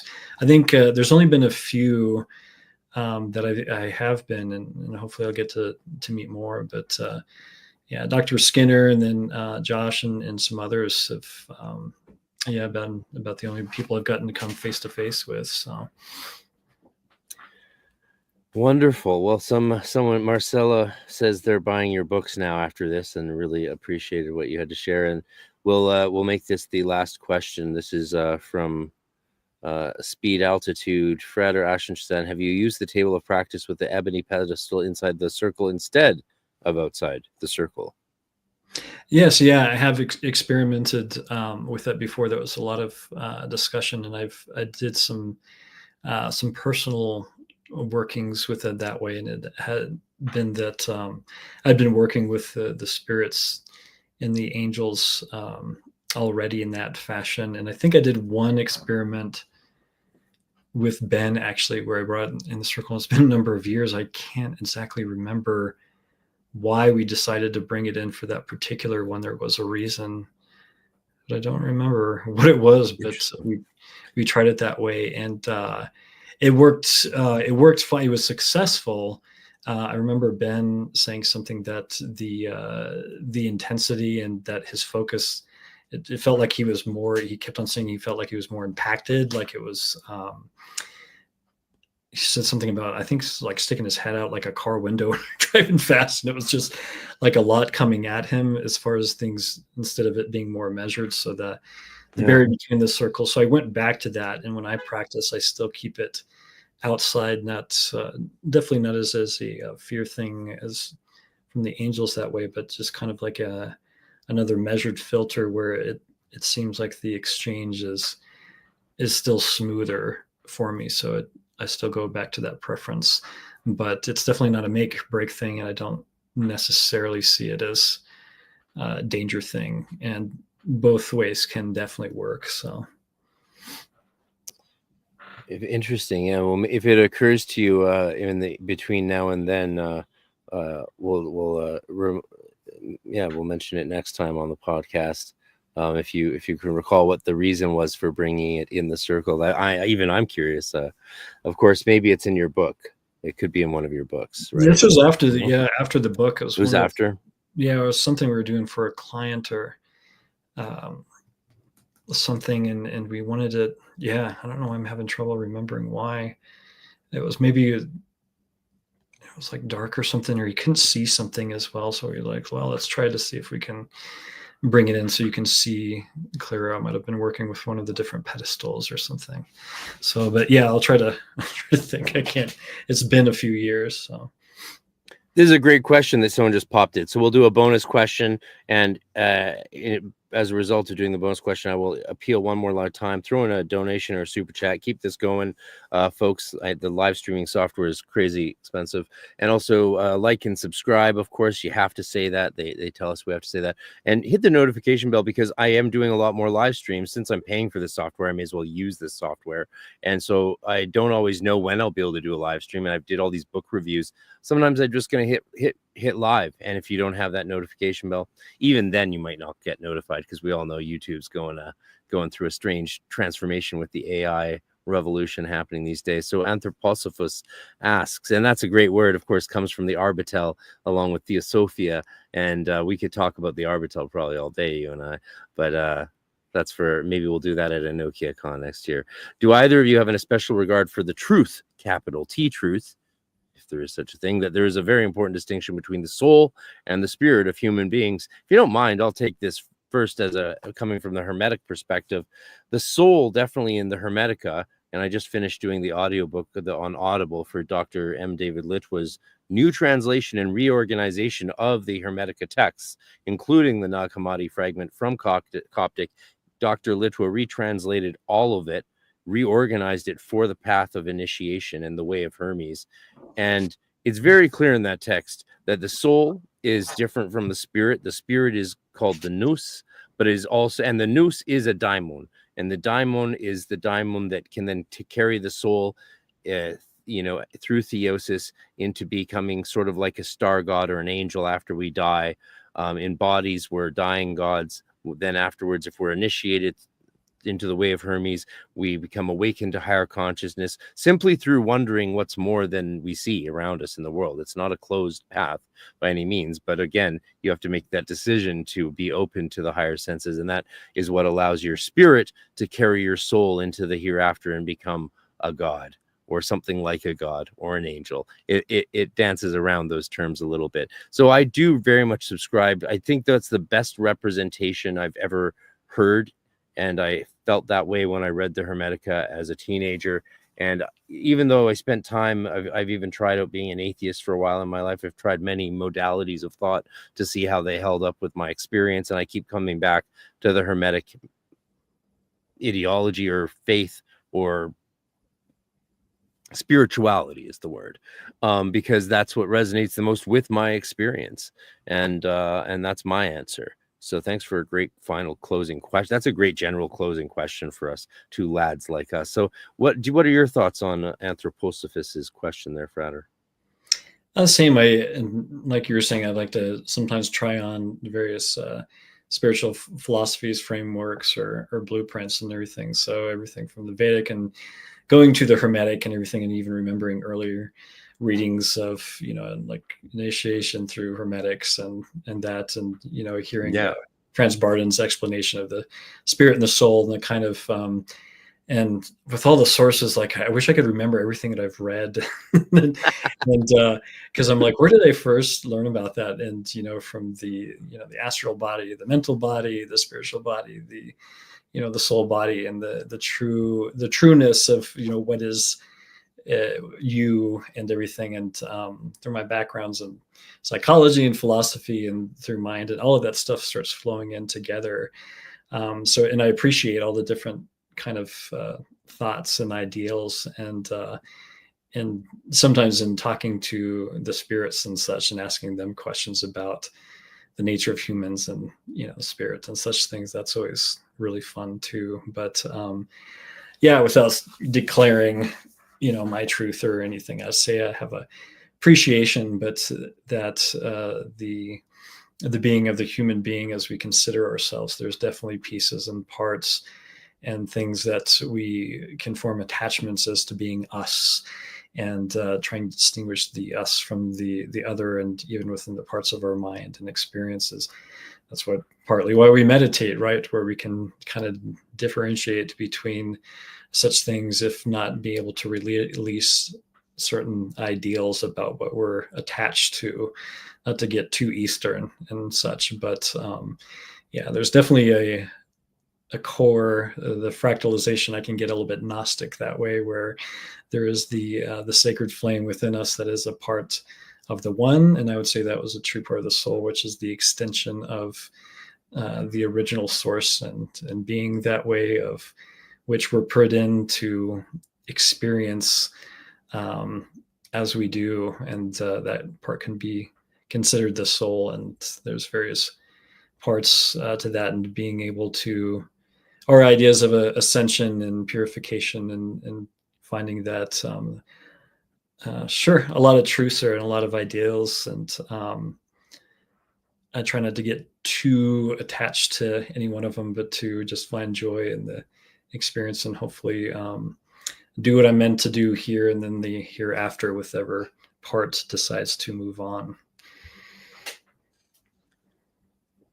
Beautifully said. A beautiful way to end a wonderful Wednesday evening with you, Frater. It's such a joy to have you back on, and hopefully it won't be too long till I see your face again with maybe a little Celtic mystery talk with Ben. And thank you for coming on Magic Without Fears, Hermetic podcast. And I hope that we can have you at EnokiaCon next year in the States. And tomorrow, people, I have a special I have another podcast at 11 a.m. Pacific time with Lon Milo Duquette, his great triumphal return. He did episode 93, and having him back tomorrow morning for episode 111. So this is episode 110, which is a nice grounded number, Golden Dawn number, to counterbalance the mercurial Wednesday vibes.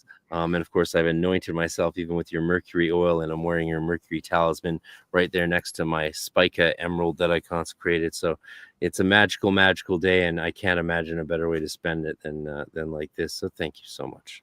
Thank you, sir. It's a pleasure being on, and I love getting to speak with you again. And thank you for sharing a little bit too about your background. And it's so fascinating to be able to share and learn from others as well.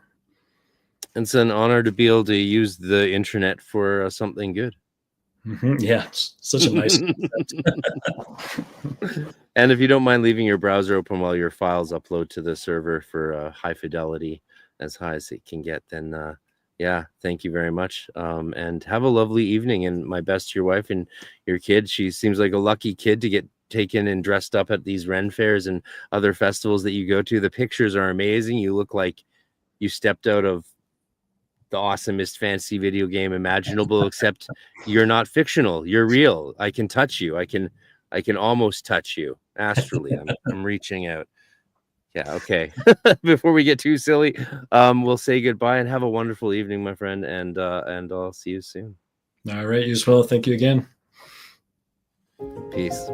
Thanks, everybody. Canada's only occult conference returns this July 11th to 13th. EnokiaCon is an opportunity to come together with leading scholars of esotericism and practitioners of Western occultism in a friendly and open environment in Vancouver, Canada. This year in 2025 with presentations by an amazing group of presenters, including Dr. Justin Sledge, Dr. Terry Burns, Father Aaron Leach, Dr. Sasha Chato, Frater Eleftheria of Lifting the Lamp, Dr. David Litwa, Chris Trenholm, Daniel Rekshan, David Rankine, Ike Baker, and P.D. Newman. You can also attend live online and experience premier presentations of cutting-edge research and discoveries, and experience beautiful British Columbia. Register to become a member and you also get included 2 upcoming winter workshops and access to Dr. Sasha Chato's phenomenal year-long undergraduate level course to introduce you to the academic study of Western esotericism. This is not even available at universities at the undergraduate level, but will be included now for everyone who registers to EnochiaCon 2025 before July. Tarry not and sign up today. Go to EnochiaCon.com or ArcaneResearchSociety.com for more information.